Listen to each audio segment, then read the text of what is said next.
코로나 전국과 관련해서 한국 교회 또 한국 사회에 나타날 일들, 그리고 그 부분에 대해서 우리가 어떻게 또 준비를 해야 되는지, 대응을 해야 되는지, 그런 주제를 중심으로 오늘 이야기를 좀 나누도록 하겠습니다.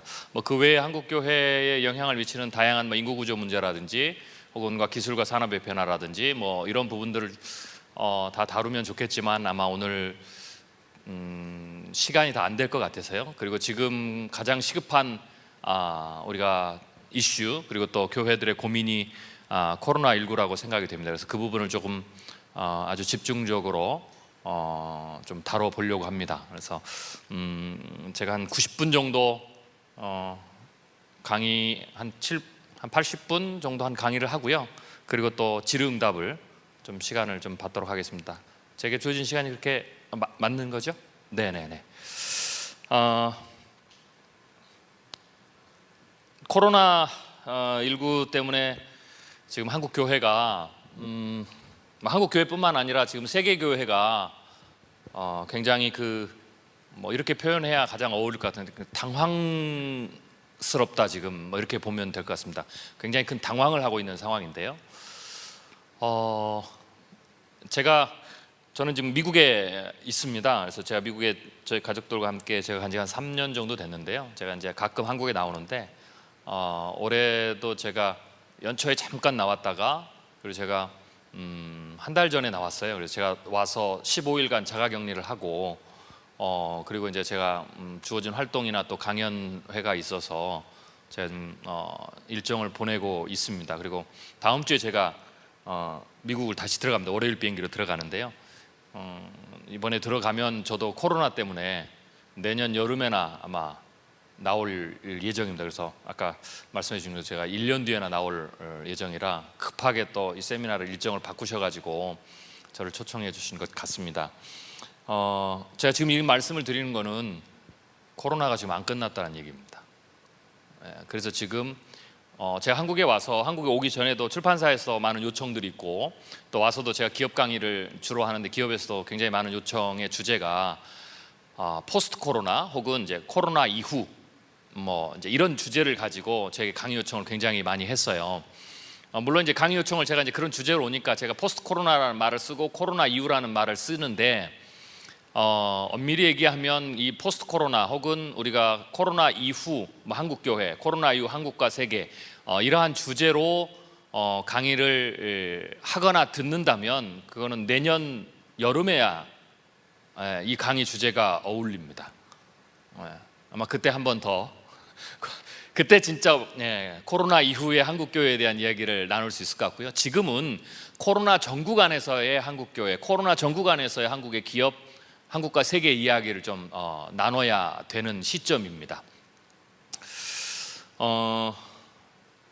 제가 좀 놀란 거는, 저는 이제 코로나가 발발하면서 전염병에 대한 분석들이나 이런 것들도 기존에 했던 자료들을 가지고 이제 여러 가지 시나리오를 발표를 했는데, 제가 한국 들어오기 전에도 코로나19가 일회성으로 제1차 유행으로 끝나지 않고 내년까지 2021년까지 지속될 가능성에 대해서 좀 이야기도 하고 또 글도 쓰고 또 원고 요청도 받아서 이제 그렇게 제가 진행을 해서 원고도 넘기고 왔는데요. 들어와 보니까 한국의 분위기가 두 가지 분위기가 제가 느꼈습니다. 하나는 1차 대유행을 굉장히 세계에서 가장 뛰어나게, 가장 우수하게 코로나 1차 대유행을 뭐라 그럴까요? 막았다고 해야 되나요? 그런 어떤 대응을 잘한 나라로 국민의 자부심도 굉장히 높고 한 이제 그런 분위기가 있었고요. 그건 당연하고요. 객관적 사실이고요. 또 하나는 코로나 종식 얘기가 나오더라고요. 제가 깜짝 놀랐습니다. 한 달 전인데 4월 말인데 지금은 이제 조금 이제 제2차 유행 얘기가 이제 나오기 시작하는데, 한 달 전에 제가 4월 말에 왔을 때는 심지어는 제가 이제 공항에서 와서 강남 보건소에 가서 곧바로 가서 코로나 진단 검사를 하는데, 거기에서 진단 검사를 시행하는 공무원이나 그 팀들도 코로나가 이제 거의 끝나가는 그런 어떤 분위기였습니다. 그래서 제가 굉장히 놀랐는데요. 그런데 제가 강의를 다니고 또 여러 분들을 만나다 보니까 교회도 마찬가지고요. 다 이렇게 코로나19가 이렇게 해서 종식이 되고 하는 그런 분위기가 한국 사회에 좀 많이 있었던 거 보고 제가 놀랐습니다. 코로나19는 아마 종식까지 간다면 뭐 전체로 끝나는 걸 보면 현재 상황은 한 4분의 1 정도 혹은 5분의 1 정도밖에 안 온 상황입니다. 지금 이제 오늘 이제 그나마 지금 한국에서 이태원발 사태가 일어나고 또 교회 또 뭐 선교 단체 또 쿠팡 물류센터 뭐 이런 데서 지금 코로나19의 재확진이라든지 뭐 이런 게 나타나면서 그나마 분위기가 조금 긴장되는 분위기로 생활적 거리두기에서 사회적 거리두기가 다시 돌아가야 되느냐라는 이제 이야기가 나올 정도로, 그리고 다시 언론에서 코로나19에 대해서 이야기가 나오면서 우리가 조금 약간 긴장을 좀 더 하고 뭐 오늘도 보시지만 이제 마스크도 다 쓰고 다니시고 저도 이제 마스크 쓰고 이제 내려오고 그러는데요.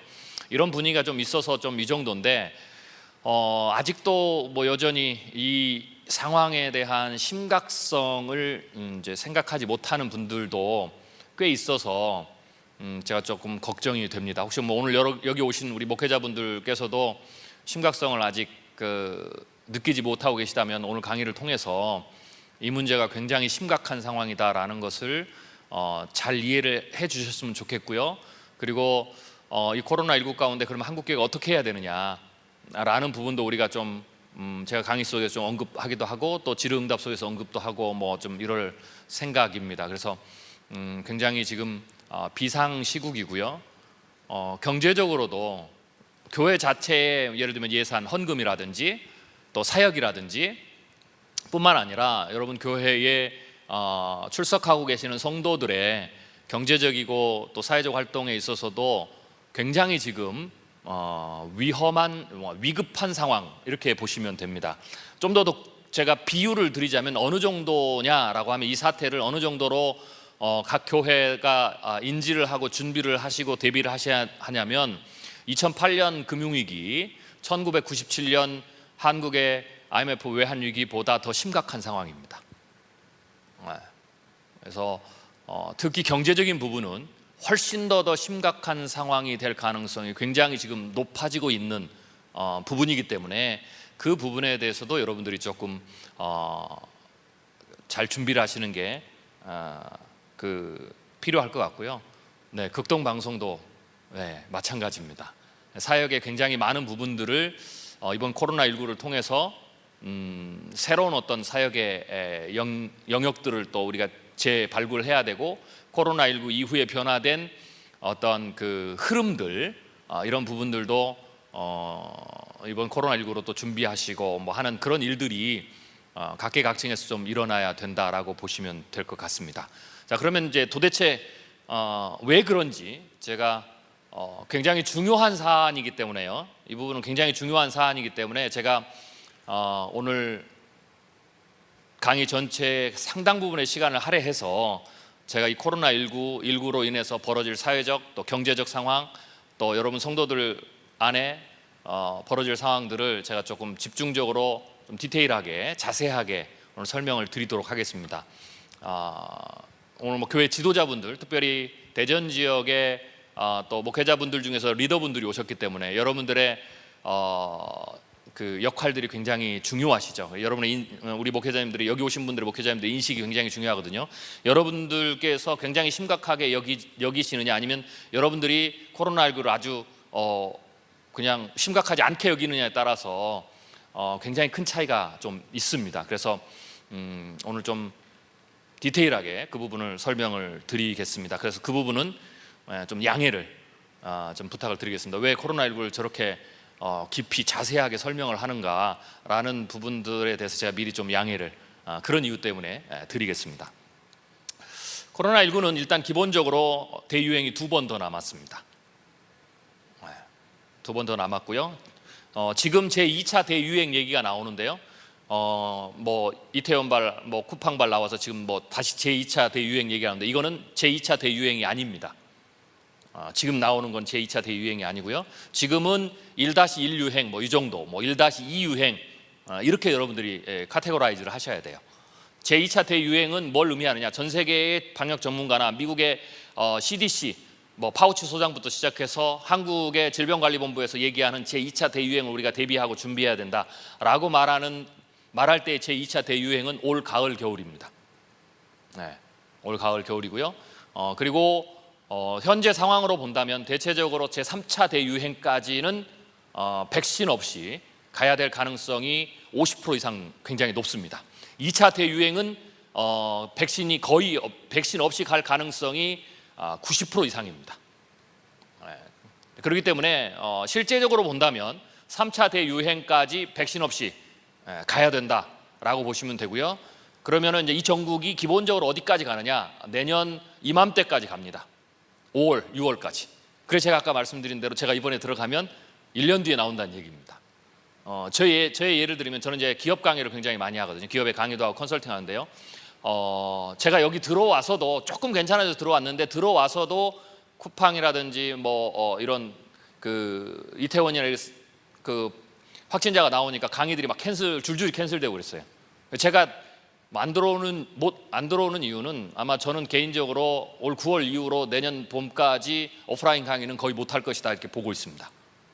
네. 참고로 미국의 세계적인 글로벌 기업이죠. 구글, 애플, 페이스북 이런 데는 이미 올 연초에 선언을 했습니다. 내년 6월까지 50명 이상 모이는 오프라인 행사는 전면 중지입니다. 이미 글로벌 기업들은 내년 여름까지 모든 행사를 이 오프라인 행사를 안 할 걸로 준비를 내렸고요. 미국의 요 근래에 제가 한국에 와 있을 때 이제 언론에 한번 통해 나왔는데요. 미국의 국방부가 물론 이제 트럼프 대통령은 백악관의 지금 오피셜한 입장은 올해 안에 백신이 나온다. 이게 지금 이제 트럼프의 입장인데요. 제가 좀 부연 설명을 드리자면 올해 안에 백신이 나와서 2차, 3차 대유행을 백신을 가지고 전혀 문제 없이 넘어갈 수 있다라고 말하는 유일한 그 트럼프 대통령이 전 세계에서 유일한 한 사람입니다. 대통령이 그러니까 백악관이 그 이상 얘기를 못 하는 거고요. 그런데 요 근래에 백악관에서 국방부에서 메모로 전달하는 내용이 언론을 통해서 언론 기자한테 이렇게 포착이 돼서 나왔는데요. 그 메모 내용에 어떤 게 있냐면 내년 6월까지 내년 여름까지 백신이 없는 것을 대비해서 국방부가 지금 계획을 세우고 있습니다. 아마 이게 제 생각에는 내부의 실질적인 실무자들의 분위기다라고 보시면 됩니다. 국방부가 왜 이게 중요할까요? 백신이 나오면 제1차 접종 대상이 어린아이, 기저질환자, 65세 이상 노인 그리고 군인입니다. 군인은 젊은데 왜 맞아야 되느냐? 군인이 백신에 걸리면 안 되죠. 지금 미국이 항공모함이라든지 여러분 한번 들어보셨을 거예요. 항공모함에 코로나19가 퍼져가지고 항공모함이 지금 멈췄습니다. 그래서 항공모함이 운행에 커다란 차질이 지금 있어서 중국이 남중국해에서 지금 중국의 함대가 그냥 미국의 제지를 받지 않고 그냥 막 돌아다닙니다. 그래서 군대는 굉장히 중요합니다. 그래서 군대는 그런 것과 관련된 전략적 차원에서 움직여야 되기 때문에 1순위 대상이 백신 접종 1순위 대상이 군인입니다. 그 군인을 전체적으로 총괄하는 국방부가 내린 기본적으로 비공식적인 지시가 백신 없이 내년 6월까지입니다. 거기에 대해서 계획을 수립하라. 이게 공식적인 상황입니다. 그래서 일단 기본적으로 백신 없이 내년 6월까지 간다. 그러면 2차, 3차 대유행은 백신 없이 가야 된다라는 것이 현재로서는 가장 기본적인 저희로 이제 미래를 연구할 시나리오 발표할 때 베이스라인 퓨처라고 그러거든요. 가장 기본적인 시나리오로 잡고 있습니다. 그래서 교회도 그 부분을 준비하시는 게 좋습니다. 자, 자세히 조금 설명을 드려보도록 하겠습니다. 두 번이 더 남았는데요. 이건 제가 그냥 하는 얘기가 아니라 지난 100년간 지금부터 100년간 백신이 없고 그리고 인간 몸에 면역력이 없는 그리고 동시에 전 세계에 유행하는 이제 팬데믹이죠. 이 조건을 갖춘 신종 인플루엔자 독감입니다. 신종 독감이 4번 있었습니다. 이번을 빼고요. 가장 가깝게는 2009년 신종플루는 다 기억을 하시죠? 그리고 가장 멀게는, 기록에 남은 가장 멀게는 1918년, 1919년 스페인 독감, 그리고 그 중간에 2번이 더 있었는데요. 1950년대에 아시아 독감, 그리고 1960년대에 홍콩 독감입니다. 스페인 독감은 1,500만에서 한 5천만 명 정도 사망자를 냈고요. 그리고 아시아 독감은 대략 100만에서 150만 정도 사망자를 냈고요. 홍콩 독감도 대략 100에서 한 150만 명 정도 사망자를 냈습니다. 신종플루는 여러분들이 검색을 해보시면 대략 사망자 집계 숫자가 한 2, 30만 명 정도밖에 안 됩니다. 전 세계에. 그런데 그거는 이유가 있습니다. WHO가 집계를 중간에 포기를 했습니다. 그래서 집계가 더 이상 이루어지지 않아서 그 정도고요. 대체적으로 최소 50만에서 많게는 100만 이상 사망자가 났을 거라고, 신종플루도 2009년에 그렇게 전문가들은 추산합니다. 그러면 이제 이번 코로나19도 대략 어느 정도 사망자를 낼 것이냐. 지금 1차 대유행이 아직 끝나지 않았는데 현재 40만 정도 사망자가 났습니다. 그래서 2차, 3차 대유행까지 가면 이번 코로나19도 대체적으로 공식적인 집계가 전 세계에서 100에서 한 150만 정도 사망자를 내는 그런 규모의 그 신종 인플루엔자가 될 것이다, 팬데믹이 될 것이다 라고 봅니다. 자, 그런데 이번 걸 빼고 아까 말씀드렸던 그 4가지가 지난 100년 동안 일어났던 팬데믹 했던 대표적인 4가지인데요. 4가지 이 기간인데 중요한 건 이겁니다. 이제 보시면 알겠지만 이게 1918년, 19년이고요. 이게 2009년입니다. 신종플루인데요. 뭐 딱 직관적으로 보시면, 그래프를 보시면 하지만 3번 유행합니다. 3번 유행합니다. 가장 큰 게 1차 유행이 가장 크지 않고요. 1차 유행이 가장 적습니다. 현재는 지금 전 세계가 제1차 대유행 중입니다. 그래서 그래프상으로도 과거의 사례를 보면 가장 적은 상황입니다. 현재가. 그러니까 적은 수준이 이 정도입니다. 그리고 실제로 그래프를 보시면 아시겠지만 18년, 19년 뒤에도 제가 보여드렸지만 아시아 독감, 홍콩 독감 전부 다 동일하게 제2차 유행기가 가장 규모가 컸습니다. 5배에서 많게는 한 10배 정도, 1차 유행의 한 5배에서 한 10배 정도 되는 거고요. 기간도 가을, 겨울, 대체적으로 10월부터 11월, 12월 정도고요. 그 다음에 2번째 나오는 게 3차 유행입니다. 그 다음에 나오는 게 이게 그 다음에 봄입니다. 그래서 3차 유행이 1차 유행보다는 적죠. 그러나 2차 유행보다는 적지만 1차 유행보다는 큽니다. 그래서 규모로 보면 제일 큰 게 2차 유행, 그 다음 큰 게 3차 유행, 제일 작은 게 1차 유행, 이렇게 보시면 되고요. 이거는 전부 다 4번 제가 말씀드렸던 스페인 독감, 아시아 독감, 홍콩 독감, 그리고 신종플루 전부 다 동일합니다. 그래서 동일하기 때문에 아마 이게 이제 100년 자료인데요. 100년 자료는 국가가 정식적으로 집계한 자료니까 그 이전에 이런 집계를 아마 못했겠죠. 그렇지만 그 이전에도 신종 인플루엔자가 있었을 것이라고 우리가 추정할 수 있는데요. 그 이전은 자료가 아마 없었기 때문에 이렇게 이제 그래프화를 못 시켰는데, 대체적으로 그 이전은 더 열악했기 때문에 큰 차이가 없을 거라고 보고요. 그렇게 본다면 지금까지 인류 역사상 존재했던 백신이 없고 인간의 면역력이 없고 전 세계의 팬데믹을 일으키는 새로운 인플루엔자 바이러스의 창궐이 일어나면 거의 예외 없이 99.9% 이곡선입니다. 그래서 이번도 동일하고 1차 유행 때 거의 동일하다고 전문가들이 진단을 내린 상황이기 때문에 이번에도 이 곡선대로 갈 것이다 라고 생각하는 것이 가장 합리적입니다. 그래서 대비하셔야 됩니다. 자, 이거는 1918년, 19년에 미국입니다. 스페인 독감 때 미국의 각 주별 대응 차인데요. 대응에 실패를 했던 대표적인 사례가 필라델피아입니다. 이번에는 뉴욕이 실패했죠. 뉴욕이 이런 곡선을 만들었는데요. 그때는 필라델피아가 대응에 실패했습니다. 그 다음에 뉴욕은 그나마 그때는 좀 선방을 잘 했습니다. 그렇지만 여기도 한번 올라온 다음에 1-1이 나왔죠. 세인트루이스도 성공 사례인데, 세인트루이스 같은 경우는 처음에는 그래도 뉴욕보다는 적었지만 1-1에서는 앞에보다 더 커졌죠. 지금 이런 곡선을 그린 데가 이제 싱가포르라는데, 이런 데가 이제 우리와 같이 방역을 잘했다가 한순간 방심하면서 갑자기 확진자가 늘어나는, 그래서 싱가포르가 지금 이런 비슷한 곡선, 그나마 이 곡선들은 대체적으로 잘 선방한 케이스에 들어간다라고 보시면 되겠습니다. 자, 이거는 아시아 독감입니다. 미국에도 전염이 됐겠죠. 전 세계 팬데믹을 했으니까.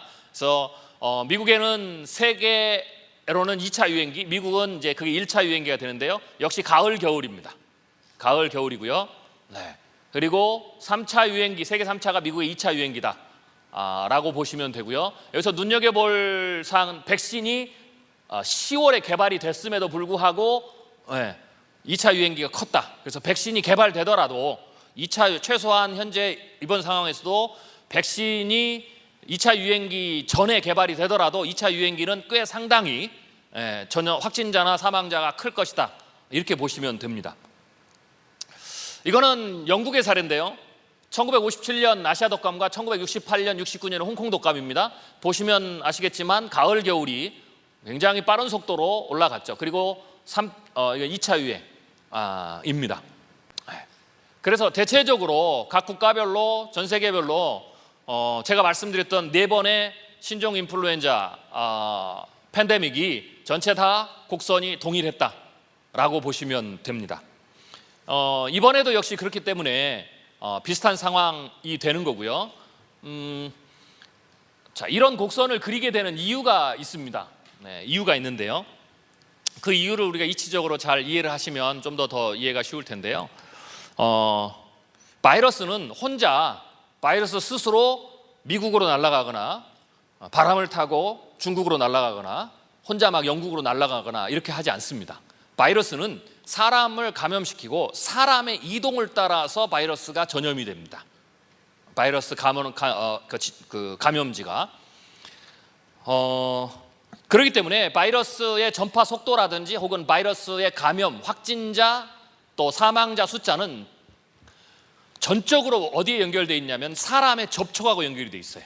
사람 간 접촉, 그 규모, 속도, 그것과 연결이 되어 있습니다. 그래서 최초의 제1차 유행기는 왜 그래프가 이게 작으냐? 이유는 뭐 아주 심플합니다. 어쩌든지 간에 바이러스가 최초의 감염자 한 사람을 만들겠죠. 그리고 그 바이러스가 한 사람을 통해서 이 한 사람이 접촉을 시도를 합니다.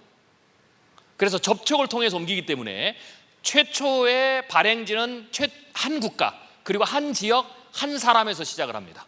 그리고 바이러스가 사람의 접촉을 통해서 확산이 되기 때문에 사람이 접촉하는 데 시간이 걸립니다.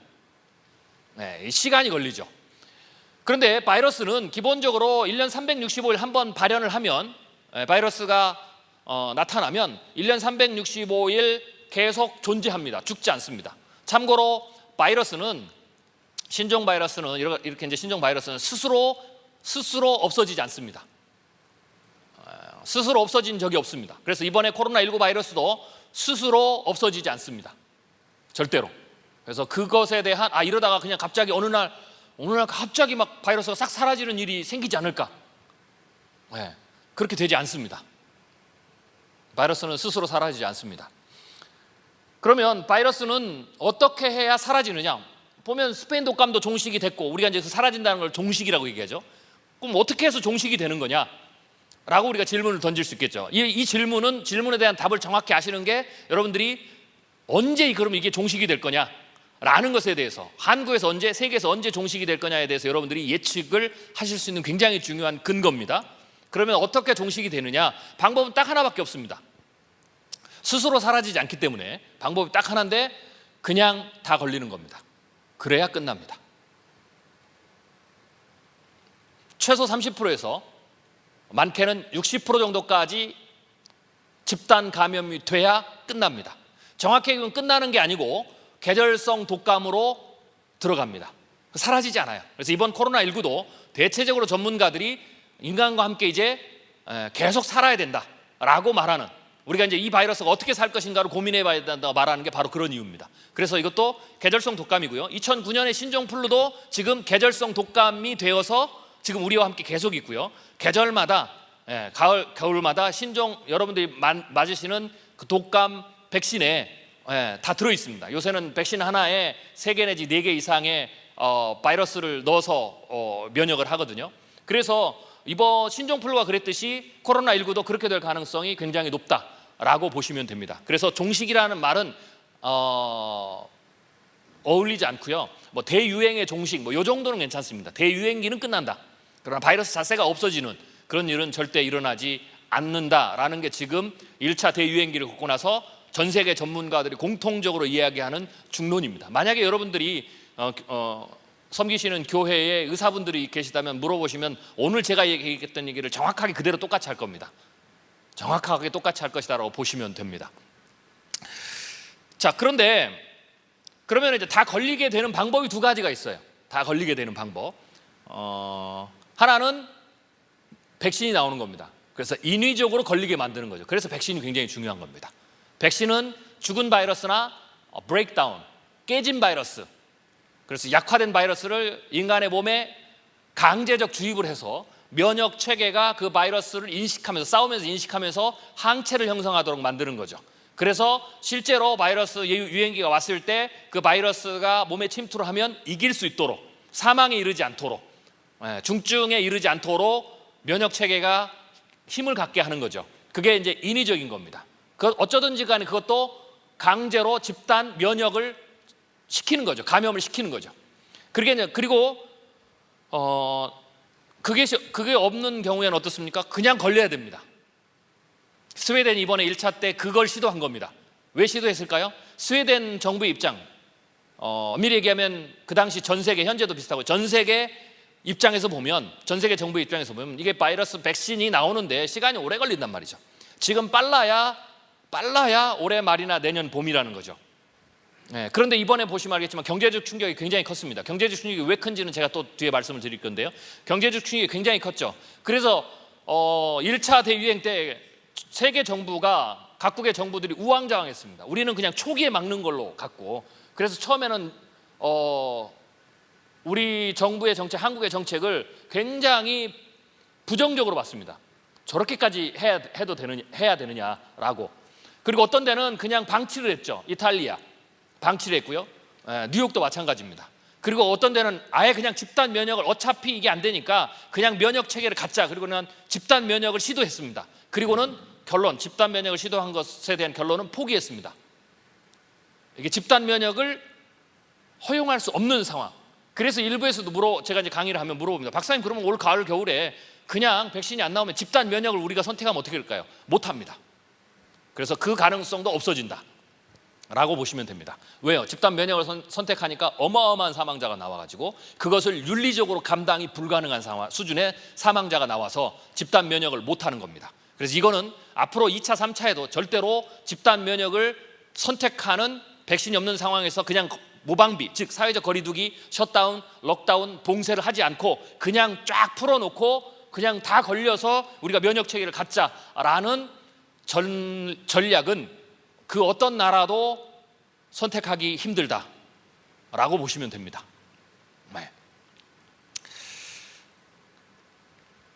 자, 그러면 그 2가지 방법밖에 이제 없다라는 거죠.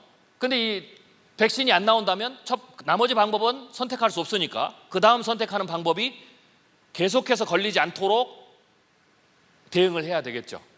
이 국면이, 이 정책이 지금 우리의 핵심적인 문제입니다.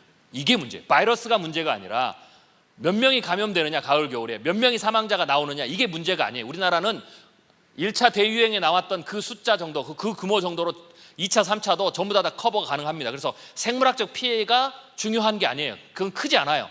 근데 문제는 그 생물학적 피해를 그 정도 선에서 커버하기 위해서, 막기 위해서, 쉽게 해서 여러분이 사역하시는 교회에서 65세 이상, 지금 한국은 고령화가 훨씬 더 심하죠. 이걸 풀어놓으면 교회는 굉장히 심각한 타격을 봅니다. 사회의 2배, 3배 이상의 교회 안에서 사망자가 나와요. 왜? 교회가 사회 평균보다 고령화가 2배, 3배 이상 지금 빠르기 때문에. 그래서 교회에서 사망자가 속출하는 일이 벌어집니다.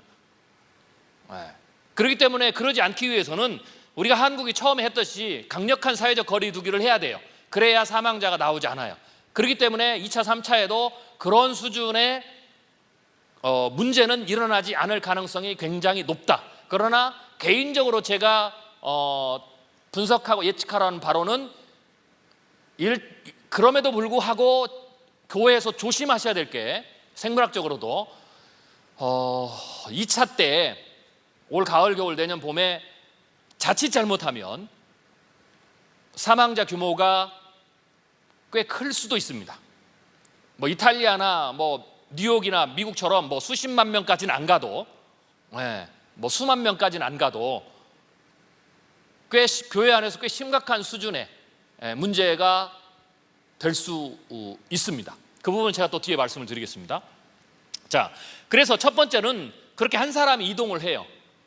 그렇기 때문에 사람이 이동하는데 속도가 걸리기 때문에, 그리고 한 국가에서 하기 때문에 어느 정도 시간이 필요하죠. 그런데 바이러스가 아까 말씀드린 대로 1년 365일 스스로 사라지지 않고 계속 존재하는데, 그 집단 면역이 형성되기 전까지. 그런데 문제는 바이러스가 왜 우리에게 그 착시를 만들어주냐면, 바이러스가 1년 365일, 즉 1월부터 12월까지 모든 계절에 바이러스가 빠르게, 쉽게 해서 쉬운 말로 빠르게 전염이 되지 않습니다. 얘도 속도가 달라요. 정확히 얘기하면 속도가 다르기보다는 확진자, 즉 증상 발현이 계절마다 달라요. 계절마다. 그래서 우리는 눈에 보이는 증상 발현, 즉 검사를 하지 않아도 누가 기침을 한다든지 발열이 된다든지, 우리도 지금 오늘 들어올 때 발열 체크를 하셨죠? 이렇게 해서 증상이 드러낸 사람들을 포착해서 거꾸로 역학조사를 해요. 그러니까 증상 발현이 많을 때는 굉장히 많은 사람들을 추적하기 때문에 숨어있는 굉장히 많은 확진자를 찾아낼 수 있죠. 근데 증상 발현이 적을 때는 증상 발현된 사람만 대상으로 역학조사를 하기 때문에 당연히 어떻게 되겠어요? 숨어있는 환자를 다 못 찾아내요. 감염자를. 그러니까 이 증상 발현이 적을 때는 공식적인 발표는 확진자나 사망자 수가 적게 보여요. 그게 지금 적게 보이는 이유입니다. 그러면 이게 현상이 왜 이렇게 일어나느냐? 이유가 있어요. 바이러스가 활동을 하는데, 바이러스가 활동력이 좋을 때가 있고 활동력이 낮을 때가 있습니다. 이게 대체적으로 온도와 연관되어 있어요. 기온과.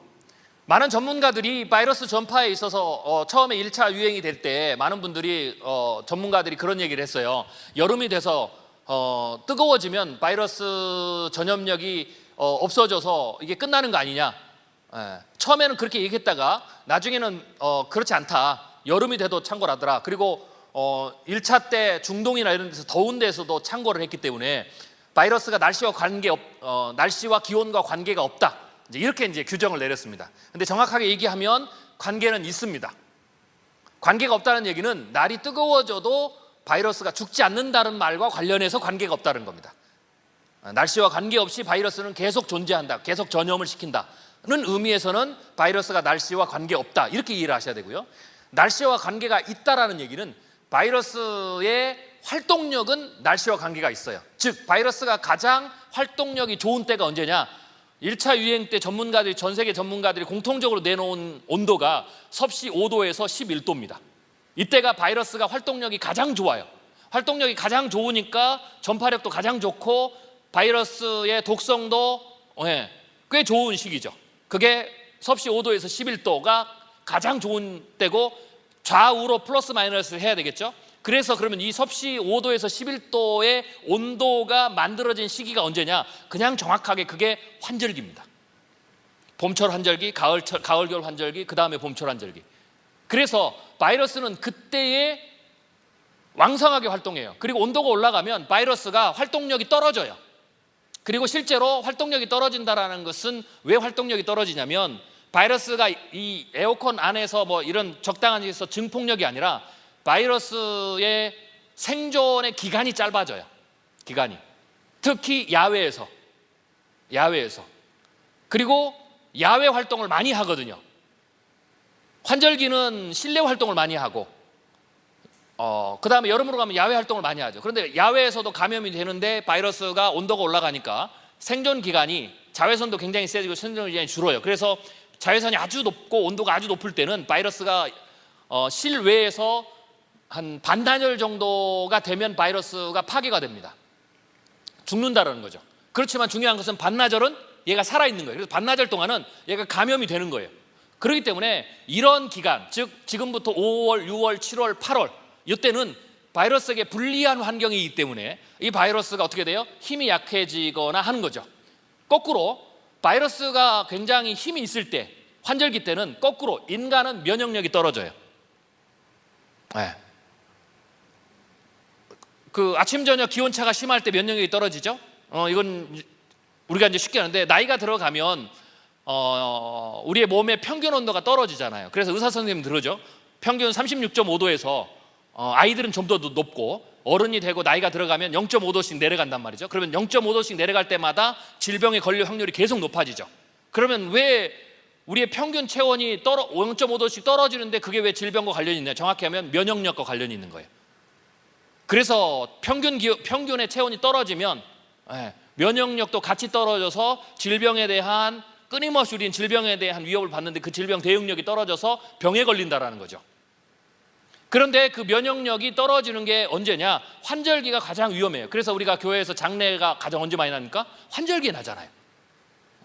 기저질환자라든지 그 다음에 나이 드신 분이라든지 이런 분들이 환절기에 장례가 많이 나요. 왜냐하면 기온차가 급강한데 몸이 빨리 그거를 적응을 못해요. 그래서 그때는 굉장히 약해요. 그래서 일반인들도 그때는 정상적인 젊은이들도 감기에 걸리죠. 그러니까 그 두 개가, 바이러스는 최적의 환경인데 인간은 면역력이 현저히 떨어지니까 그때의 감염 확진자가 확 나타나요. 정확히 얘기하면 증상 발현자가 폭발적으로 증가하는 거예요. 증상 발현자가. 여름에는, 여름 감기는 개도 안 걸린다잖아요. 여름에는 안 걸린 거예요. 이 말은 감기균이 있어요. 여름에 감기 걸려보신 분 계시잖아요. 근데 특히 여름에 개도 안 걸리는다고 말하는, 옛말에 개도 안 걸린다는 그 감기를 여름에 걸리면 굉장히 고통스럽게 앓잖아요. 얼마나 바이러스가 센다라는 거죠. 그러니까 여름에는 즉 우리가 착각하지 말아야 돼요. 여름에 감기 바이러스가 없는 게 아닙니다. 감기 바이러스는, 심지어는 독감 바이러스는 1년 내내 존재해요. 그런데 여름에는 인간의 면역력이 굉장히 높은 수준에, 좋은 수준에 있기 때문에 증상 발현이 안 되는 거예요. 즉 무증상자, 지금 코로나19로 자기가 바이러스가 감염이 되고 증폭이 되고 막 전파를 하는데, 바이러스를 막 배출하는데 자기는 전혀 증상이 없는, 내가 감기를 걸렸는지 전혀 모르는, 검사를 해봐야 나오는, 이걸 이제 무증상자라고 그러죠. 그래서 여름에는 이렇게 보시면 돼요. 무증상으로 지금 바이러스가 옮겨가고 있다. 그래서 지금 위험한 겁니다. 그래서 증상이 나와야 감염 확진자, 사망자에 걸리는데 안 걸리는 거죠. 그래서 많은 사람들이 착각하시면 안 돼요. 그래서 지금도 이제 교회가 이제 오픈을 하고 예배를 드리고 그러잖아요. 마스크 쓰셔야 돼요. 이게 왜 중요하느냐? 이 여름에 잘못하면 그 방역을 여름에 그 사회적 거리두기나 이걸 잘 못하면, 왜냐면 우리는 증상이 안 나타나니까 답답하고 막 이런 거 안 하거든요. 별일 없다 막 이러고 이제 다 그러고 다녀요. 이게 먹기 시작하면 이제 점점 어떤 일이 벌어지냐면 이제 가까이 가요. 그냥 붙어서 해요. 모든 활동을 예전처럼 다 해요. 그래도 감염 증상자가 안 나올 거예요. 왜? 여름에는 무증상이거든요. 증상 발현이 안 돼요. 그러면서도 바이러스는 계속 전염이 되는 거예요. 근데 문제는 만약 그렇게 해놓으면 어떻게 되느냐? 자, 제2차 대유행이 왜 큰지를 설명을 드리겠습니다. 이게 그것과 연결되어 있어요. 1차 때는 한 지역에서 바이러스가 전파되는 속도가 있기 때문에, 그리고 아까 바이러스의 제가 활동력을 말씀드렸죠. 그러니까 2, 3, 4월이 지나면 바이러스가 다시 소강기로 들어가는 거예요. 그래서 겉으로는 증상자가 이거밖에 안 나와요. 그리고 이때는 한 나라, 한 지역에서 있으니까 이건 전 세계 누적 곡선이니까 당연히 적죠. 제일 적어요. 자, 그런데 여기도 보시면 알겠지만 이 그래프보다 이게 더 좋아요. 계속 지금 이게 그래프가 여러 군데거든요. 이게 이제 뉴욕, 런던, 파리, 베를린 도시에서의 그 도시, 4곳의 도시에서의 지금 감염자에 대한 그래프예요. 보시면 알겠지만 제로가 아니지 않습니까? 가을, 겨울 갈 때까지. 어떤 데는 좀 더 높아지고 어떤 데는 계속 전파가 된다는 얘기예요. 그런데 계속 전파가 되는데 아까 제가 말씀드린 대로 무증상자가 많기 때문에 증상 발현이 안 되니까 증상 발현자들만 잡으면, 캐치해내면 그래프가 이렇게 나온다는 거예요. 그런데 실제로는 훨씬 더 많은 사람들이 20배, 30배. 왜냐하면 지금 1차 대유행, 증상이 발현되는 1차 대유행 때도 전문가들은 최대 20배 이상 감염됐을 거다. 즉 감염 증상을 발현한 사람이 20분의 1밖에 안 될 거다라고 전문가들이 대체적으로 봐요. 그러니까 이미 이럴 때에도 증상 발현이 그 정도인데 이때가 되면 더 증상 발현은 적어지겠죠. 그런데 거꾸로 비율로 보면 무증상자는 훨씬 더 많다라는 얘기예요. 내가 걸린지도 몰라요. 그냥 넘어가는 거예요. 자, 그렇게 해서 어떻게 되느냐, 이 바이러스가 그 방식으로 5월, 6월, 7월, 8월 쭉 해서 계속 넘어가는 거예요. 그래서 서울에 있던 게 이 기간 동안 전국으로 바이러스가 퍼지는 겁니다. 전국으로. 이 기간에 전 세계로 바이러스가 퍼지는 겁니다. 이 기간 동안 사람을 접촉을 통해서 미국을 가고 유럽을 가고 중국을 가고 또 중국으로 오고 계속 이러는 거죠. 근데 무증상이에요. 걸렸는지 잘 몰라요. 다 마스크도 벗고 다녀요. 미국은 굉장히 지금 심각한 수준입니다. 저거는 여름에 얼마가 나오느냐 상관없이 가을에 폭발합니다. 자, 그렇게 이렇게 퍼쳤어요. 무증상으로. 그리고 나서 어떻게 돼요? 9월까지는 괜찮아요. 9월 초까지. 근데 가을에 이제 찬바람이 들기 시작하면 어떻게 돼요? 제가 말씀드렸죠? 증상 발현이 올라온다고요. 여름에는 나는 여름에 감염돼서도 무증상이었는데 동일한 내가 가을에는 증상 발현이 된단 말이에요. 내가. 자, 가을에는 그렇게 되게 돼 있어요. 그리고는 가을에는 뭐 또 오냐면 계절성 독감도 같이 와요. 한국이 이번에 코로나19 이전부터 소급해서 1년 정도에 지난 1년 동안 한국에서 건강보건심사원의 공식적인 자료예요. 계절성 독감, 코로나19 말고 계절성 독감을 몇 명이 알았느냐, 이건 어떻게 알겠어요? 병원 처방을 받으러 가면 당연히 집계가 되죠. 그래서 건강보건심사원에서 지난 1년 동안 계절성 독감으로 치료받은 사람의 통계가 나오는데 대략 250만 명이 넘어요. 계절성 독감만. 계절성 독감 백신을 맞았어도. 그런데 이 계절성 독감은 코로나19가 아니면 사람들이 이러고 안 다녀도 돼요.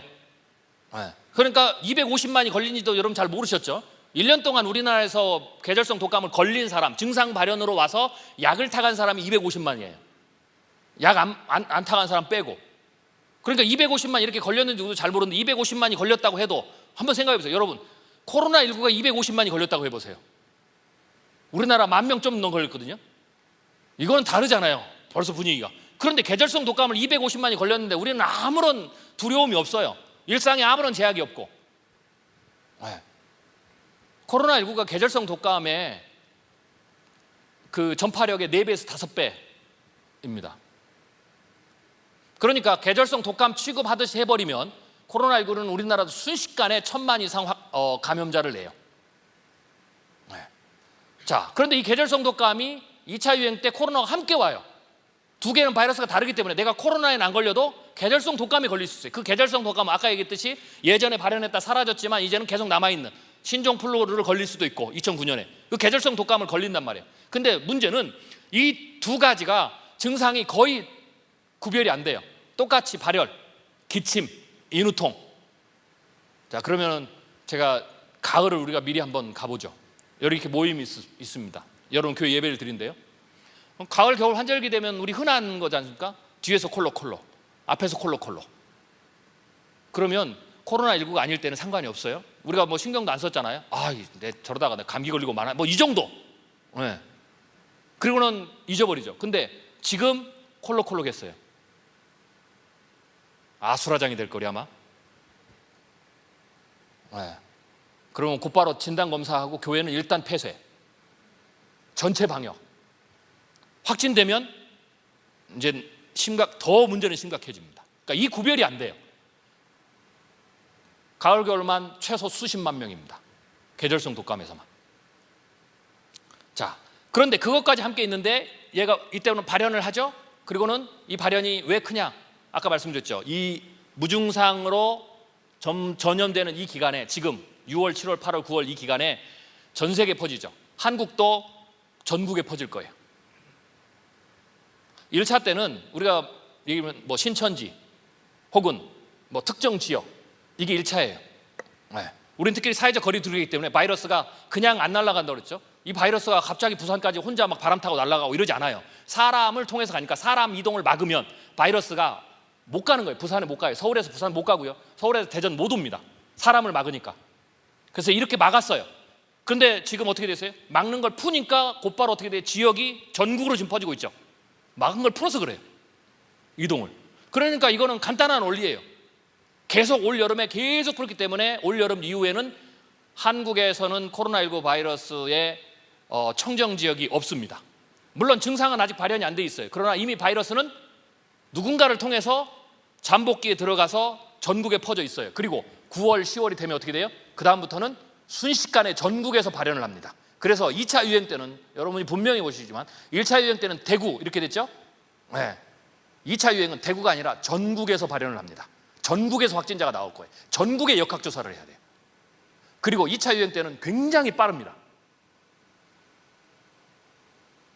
미국은 저렇게 지금 섞어놨죠. 시위한다고?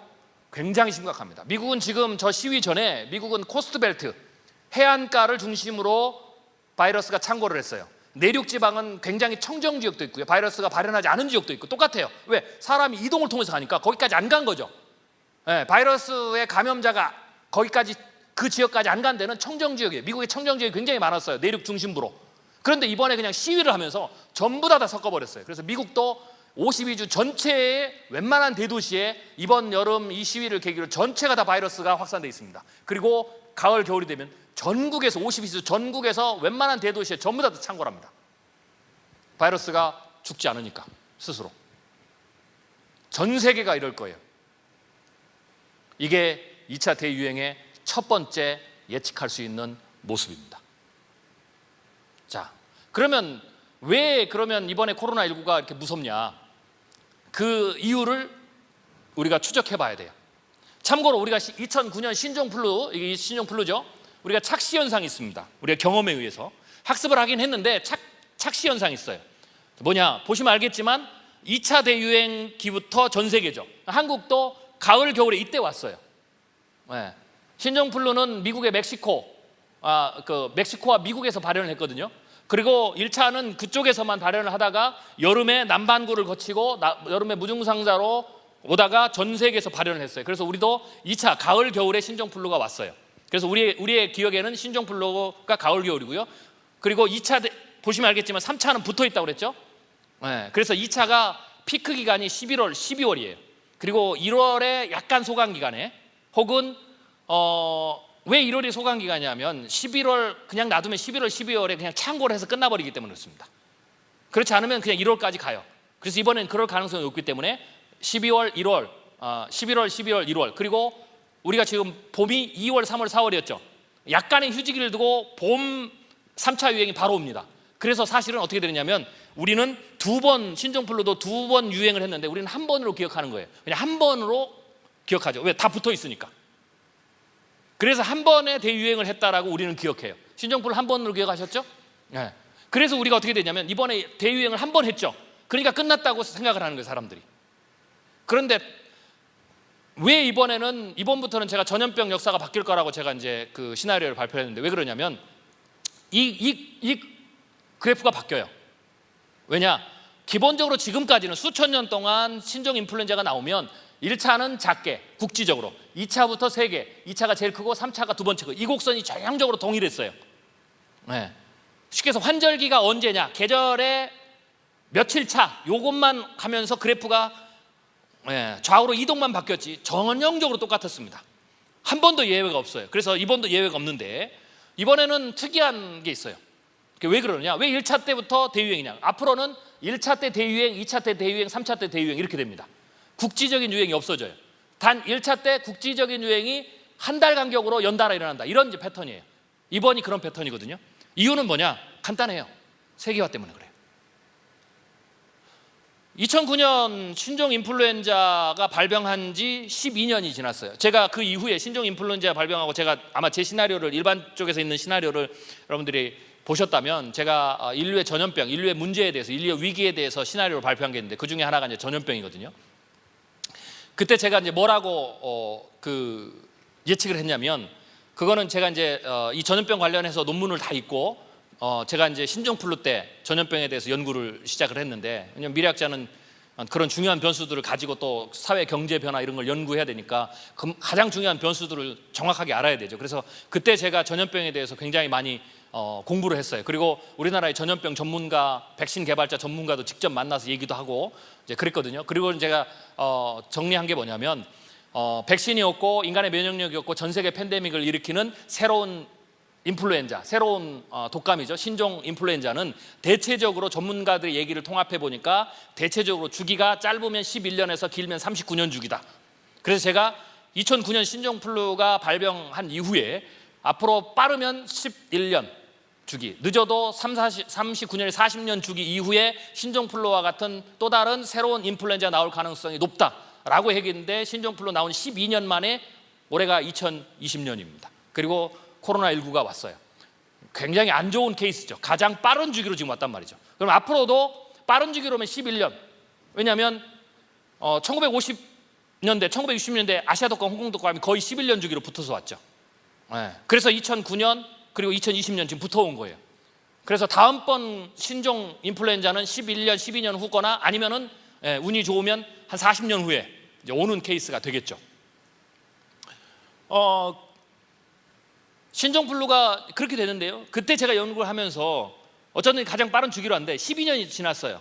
그런데 왜 지금은 1차 때 전 세계 팬데믹이냐? 12년 동안 훨씬 더 많이 세계화됐어요. 즉 아까 바이러스는 사람을 통해서 이동한다고 그랬죠. 즉 12년 전에 2009년보다 2020년 지금 훨씬 더 사람들이 빠르게 이동을 하고 한국에서 중국으로, 중국에서 한국으로, 한국에서 유럽으로, 유럽에서 미국으로 더 빠르게 그때보다 12년 전보다 더 빠르게 이동하고 더 많은 사람이 이동하고 더 빈번하게 이동을 했죠. 그래서 그게 속도를 빠르게 한 거예요. 그래서 1차 때 그냥 전 세계에 퍼진 겁니다.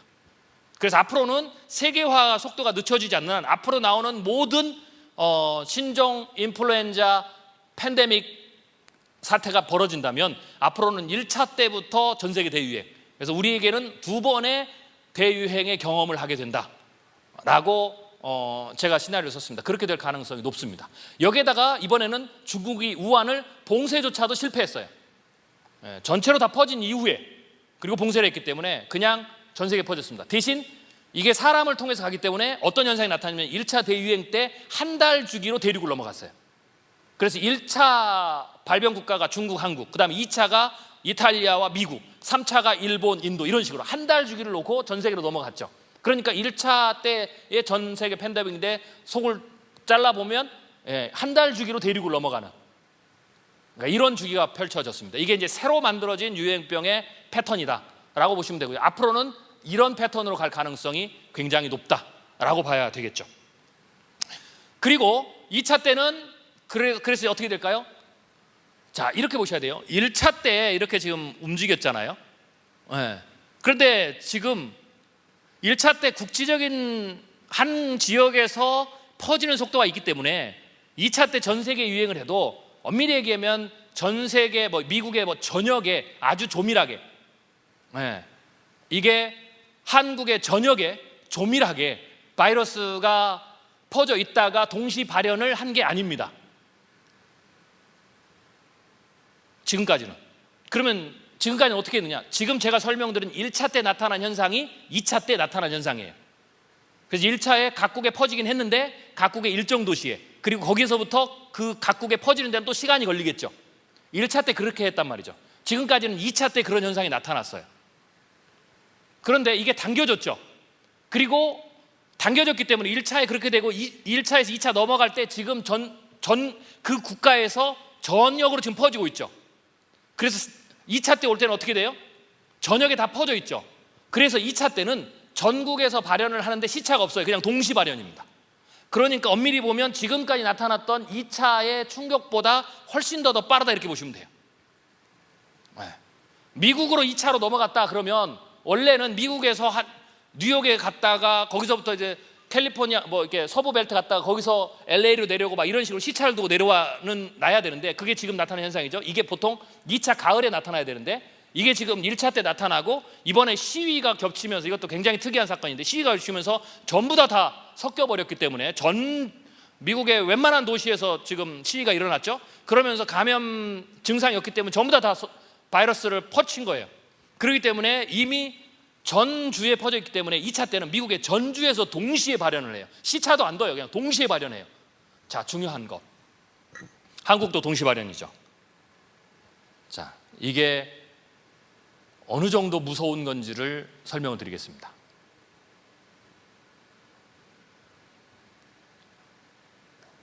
자, 이게 이건 잠깐 넘어갈게요. 이거는 하나 설명을 드리면 이게 온도입니다. 온도와 관련해서 겹쳐보면 역시 온도가 북반구에서 1차 때 유행, 그리고 이게 비행기 이동이거든요. 비행기 이동 겹치면 동일합니다. 그러니까 제가 말씀드린 것처럼 온도와 그 다음에 사람의 이동에 따라서 전염이 되더라, 이렇게 보는 거고요. 그래서 제가 지금 말씀드린 대로 사람의 이동이 가장 중요한데, 이번에 지금 6, 7, 8, 9 한국도 그렇고 미국도 그렇고 전 세계가 지금 시위든 혹은 마음이 조금 풀리든 이렇게 해서 지금 전 세계를 다 전국으로 지금 퍼뜨리고 있어요. 증상이 무증상으로. 그렇기 때문에 전국의 전 세계의 곳곳에 전부 다 3차 때는 바이러스가 잠재해 있다가 전부 다 레디를 기다리는 겁니다. 그리고 조건이 딱 맞아지면 전체가 다 발현을 하는 그런 일이 벌어지죠. 자, 중요한 건 이겁니다. 자, 1차 대유행 때 코로나19에 대한 치명률을 분석을 했습니다. 제가 모든 데이터를 가지고 분석을 했는데요. 자, 어느 정도 상황인지 말씀드리겠습니다. 감염이 되면 48시간 이내, 이 48시간 이내는 내가 바이러스가 누군가에서 바이러스 하나가 내 몸에 들어오는 거죠. 그러면 48시간, 이틀입니다. 이때는 무증상이에요. 심지어는 검사하면 음성으로 나올 수도 있어요. 이때에 이게 무서운 것은 코로나 바이러스는 48시간 내 인체에서 바이러스 호흡기에서 이제 증폭을 하거든요. 호흡기 안에서 세포에서 사스의 3.2배입니다. 그러니까 이건 뭐와 연결되어 있냐? 예를 들면 우리가 15일 잠복기를 얘기하잖아요. 그래서 제가 15일 사회적 격리를 했는데, 자가 격리를 했는데 15일이면 바이러스가 점점 가서 뒤에 가가지고 얘가 바이러스가 증폭량이 늘어야 되는데, 이번 코로나19는 그냥 초반에 그냥 폭발적으로 증폭을 해요. 그러니까 내가 한 사람 앞 다른 어디 모임에 가서 하루 접촉을 해서 바이러스가 왔는데 그 다음날 잠자고 일어나면 나는 아무런 아직 증상도 없는데 다른 사람을 만나면 어떻게 돼요? 곧바로 그냥 바이러스가 다른 사람에게 전파가 됩니다. 이게 무서운 거예요. 이게 사스의 3.2배, 호흡기에서 폭발적으로 증폭을 합니다. 자, 그 다음에 발병 초기 인간 대 인간 전염 능력인데요. 사스의 2배, 신종 인플루엔자의 2배에서 3배, 계절 독감의 4, 5배. 그래서 결과가 어떻게 되느냐? 100만 명, 확진자 100만 명을 돌파하는 시간이 스페인 독감 1,500만에서 5천만을 사망자를 냈던 그 유명한 악명 높은 스페인 독감의 2배. 그리고 신종 인플루엔자 2009년 신종 인플루엔자의 대체적으로 4배입니다. 이게 무시무시합니다. 자, 그러면 여기에서 수수께끼가 풀려요. 왜 2009년 신종 플루에는 우리가 마스크도 안 썼고 우리가 그때는 사회적 거리두기도 안 했단 말이죠. 그리고 그때는 경제가 마비되지를 않았어요. 근데 왜 지금은 이러느냐? 왜 마스크를 쓰고 다녀야 되고 사회적 거리두기를 해야 되고 셧다운을 시켜야 되고 경제를 심각한 수준에, 지금 대공황 이후로 올해 전 세계 GDP가 마이너스 5.2% 하락입니다. 이게 대공황 이후로 2차 세계대전 이후로 가장 낮은 거고요. 정확히 보면 2008년 금융위기보다 훨씬 더 한 3배 정도 경제 지금 충격이 커요. 엄청납니다. 그럼 왜 이런 일이 벌어지냐? 바이러스 하나로. 그 이유가 바로 이겁니다. 자, 정확히 얘기하면 의료 시스템 붕괴 때문에 그래요. 제가 염려하는 것은 의료 시스템 붕괴입니다. 바이러스의 개별적인 치명률은 아마 추정컨대 신종플루 정도 이렇게 보면 돼요. 아시아 독감, 홍콩 독감 수준. 물론 그것도 굉장히 크죠. 계절성 독감보다 10배에서 20배 정도 세니까 치명률이. 자, 그런데 문제는 전파율이 굉장히 크다라는 거예요. 보통은 바이러스 전문가들이, 제가 이제 책에서 시나리오를 쓸 때 인류를 가장 위협에 빠뜨리는 바이러스가 향후에 나올 건데, 그 바이러스는 특성을 이렇게 봐요. 치사율이 사스나 메르스처럼 굉장히 높고 혹은 그보다 더 높고 10% 이상 된다라는 거죠. 10명 중에 걸리면 무조건 1명은 죽는 치사율. 그러면서 동시에 전파력도 굉장히 센 이 바이러스가 나오면 인류에 대재앙이 온다. 엄청난 사람이 수천만 명이 사망할 수 있다. 이게 지금 미래학자들이나 혹은 바이러스 전문가들이 염려하고 있는 미래에 나타날 출몰할 바이러스로 경계하고 있는 거예요. 그런데 이게 일어날 확률은 낮아요. 왜냐하면 바이러스의 특성상 바이러스는 둘 중에 하나를 선택하게 돼요. 치명률이 높으면 전파력이 떨어지고, 그리고 전파력이 높으면 치명률이 떨어져요. 왜냐하면 바이러스는 스스로 바이러스 복제를 못합니다. 바이러스가 좀 전문적인 용어로 하면 RNA 바이러스, 이번 코로나19는 RNA 바이러스거든요. RNA 바이러스가 뭐냐면 DNA 바이러스가 있고 RNA 바이러스가 있어요. DNA 바이러스는 뭐냐면 우리의 인간이 DNA잖아요. 나선형으로 두 개가 가닥을 붙여서 안정적으로 딱 두 줄이 돼 있죠. 그리고 거기를 묶여 있죠. 이게 DNA거든요. 그러니까 DNA 이렇게 두 줄로 돼 있으면서 묶여 있는 구조의 바이러스가 있고, RNA라는 것은 이게 반절로 쪼개져서 한쪽이 붙어 있지 않아요. 한 가격으로 돼서 이렇게 돼 있어요. 그러니까 이게 한쪽이 열려 있으니까, 반대쪽 열려 있으니까 얘가 변이가 굉장히 빠른 거예요. 그게 이제 RNA 바이러스인데요. 이게 DNA 바이러스는 RNA 바이러스든 이 인플루엔자 바이러스가 스스로 복제 기능이 없어요. 인간의 세포는 스스로 복제를 하잖아요. 그러니까 얘가 스스로 복제 기능이 없기 때문에 얘가 복제를 하기 위해서는 복제할 수 있는 환경을 찾아 들어가는 거예요. 그러니까 복제 능력을 가진 세포에 들어가는 거예요. 그것을 우리가 뭐라고 그러냐면 바이러스 입장에서 숙주라고 그러는 거예요. 그러니까 숙주를 찾아 들어가야 돼요. 숙주를 찾아 들어가는 것은 숙주의 세포에 들어가서, 인간이죠. 인간의 세포에 들어가서, 인간의 세포에는 복제할 수 있는 기계가 있어요. 복제할 수 있는, 생물학 시간에 뭐 이렇게 수십 년 전에 한번 기억나시죠? 세포가 그래서 분열을 한단 말이죠. 복제를 해서 그 안에 복제를 할 수 있는, 쉽게 해서 생물학적 기계가 있다고 보시면 돼요. 근데 바이러스는 그게 없기 때문에 그 기계를 찾아 들어가는 거예요. 그래서 그게 인간에게 있거나 동물에게 있으니까 찾아 들어가서 그 세포를 뚫고 들어가서 인간의 세포를 복제하는 그 기계 속에 자기가 침투해 들어가요. 그리고 그 기계를 활용해서 자기가 바이러스가 복제돼서 나와요. 그래서 입장에서는 그렇게 해야 자기가 번식을 시키니까 그런 데를 찾아 들어가요. 그걸 숙주라고 그래요. 그래서 바이러스 입장에서는 바이러스를 복제를 많이 하려면 숙주가 죽으면 안 돼요. 그 세포의 기계를, 복제 기계를 계속 써야 되기 때문에 이거를 죽이면 자기가 복제를 못 하거든요. 그렇기 때문에 바이러스 입장에서는 이 세포를 죽이지 않아요. 그 말은 바이러스가 걸려서 앓기는 않는데 치명률이 떨어진다는 거예요. 죽지는 않게 한단 말이에요. 죽지는 않게. 그렇기 때문에 치사율이 떨어지는 거예요. 복제를 많이 하려면. 그렇기 때문에 복제를 많이 하는, 즉 전파력에 무게를 두면 치사율이 떨어지고, 거꾸로 치사율이 높으면 어떻게 돼요? 숙주가 빨리 죽어버리잖아요. 그럼 바이러스는 숙주와 함께 같이 죽어요. 그래서 어떻게 되느냐면, 바이러스에 지금 이탈리아나 이런 데 보시면 바이러스 감염돼서 치료를 못한 분들은 그냥 집단으로 매장을 하잖아요. 같이 묻어야 돼요. 아직은 안에 있으니까. 그렇기 때문에 죽어버리면 전파력은 떨어지죠. 숙주가 죽어버리니까. 그래서 두 개를 같이 못 가져요. 그런데 이제 미래에 나올 수 있다는 거죠.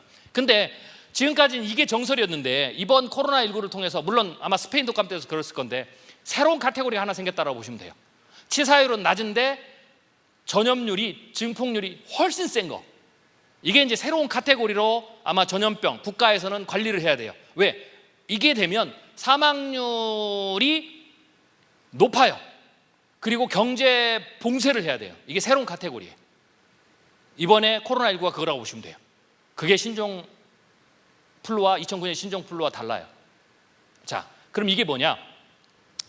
기본적으로 바이러스가 예를 들면 치사율이 있어요.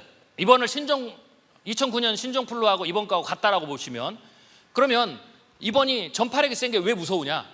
의료 시스템 때문에 그래요. 중환자실이 100개가 있다고 생각해 보세요. 이 지역에, 대전 지역에 중환자실이 100개가 있어요. 산소호흡기부터 해가지고 뭐 음압실이라든지 이게 100개가 있어요. 그런데 이 100개가 있으면 하루에 중환자실에 들어가야 될 환자가 100명만 나오면 괜찮다 이 말이에요. 그런데 얘가 워낙 빠르게 증폭해서 빠르게 전염을 시키니까 자체로는 치명률이 낮지만 그 확진자 수가, 감염자 수가 굉장히 빠르니까, 4배 빠르니까 어떻게 돼요? 하루에 400명이 나오는 거예요. 그래서 문제가 되는 거예요. 400명.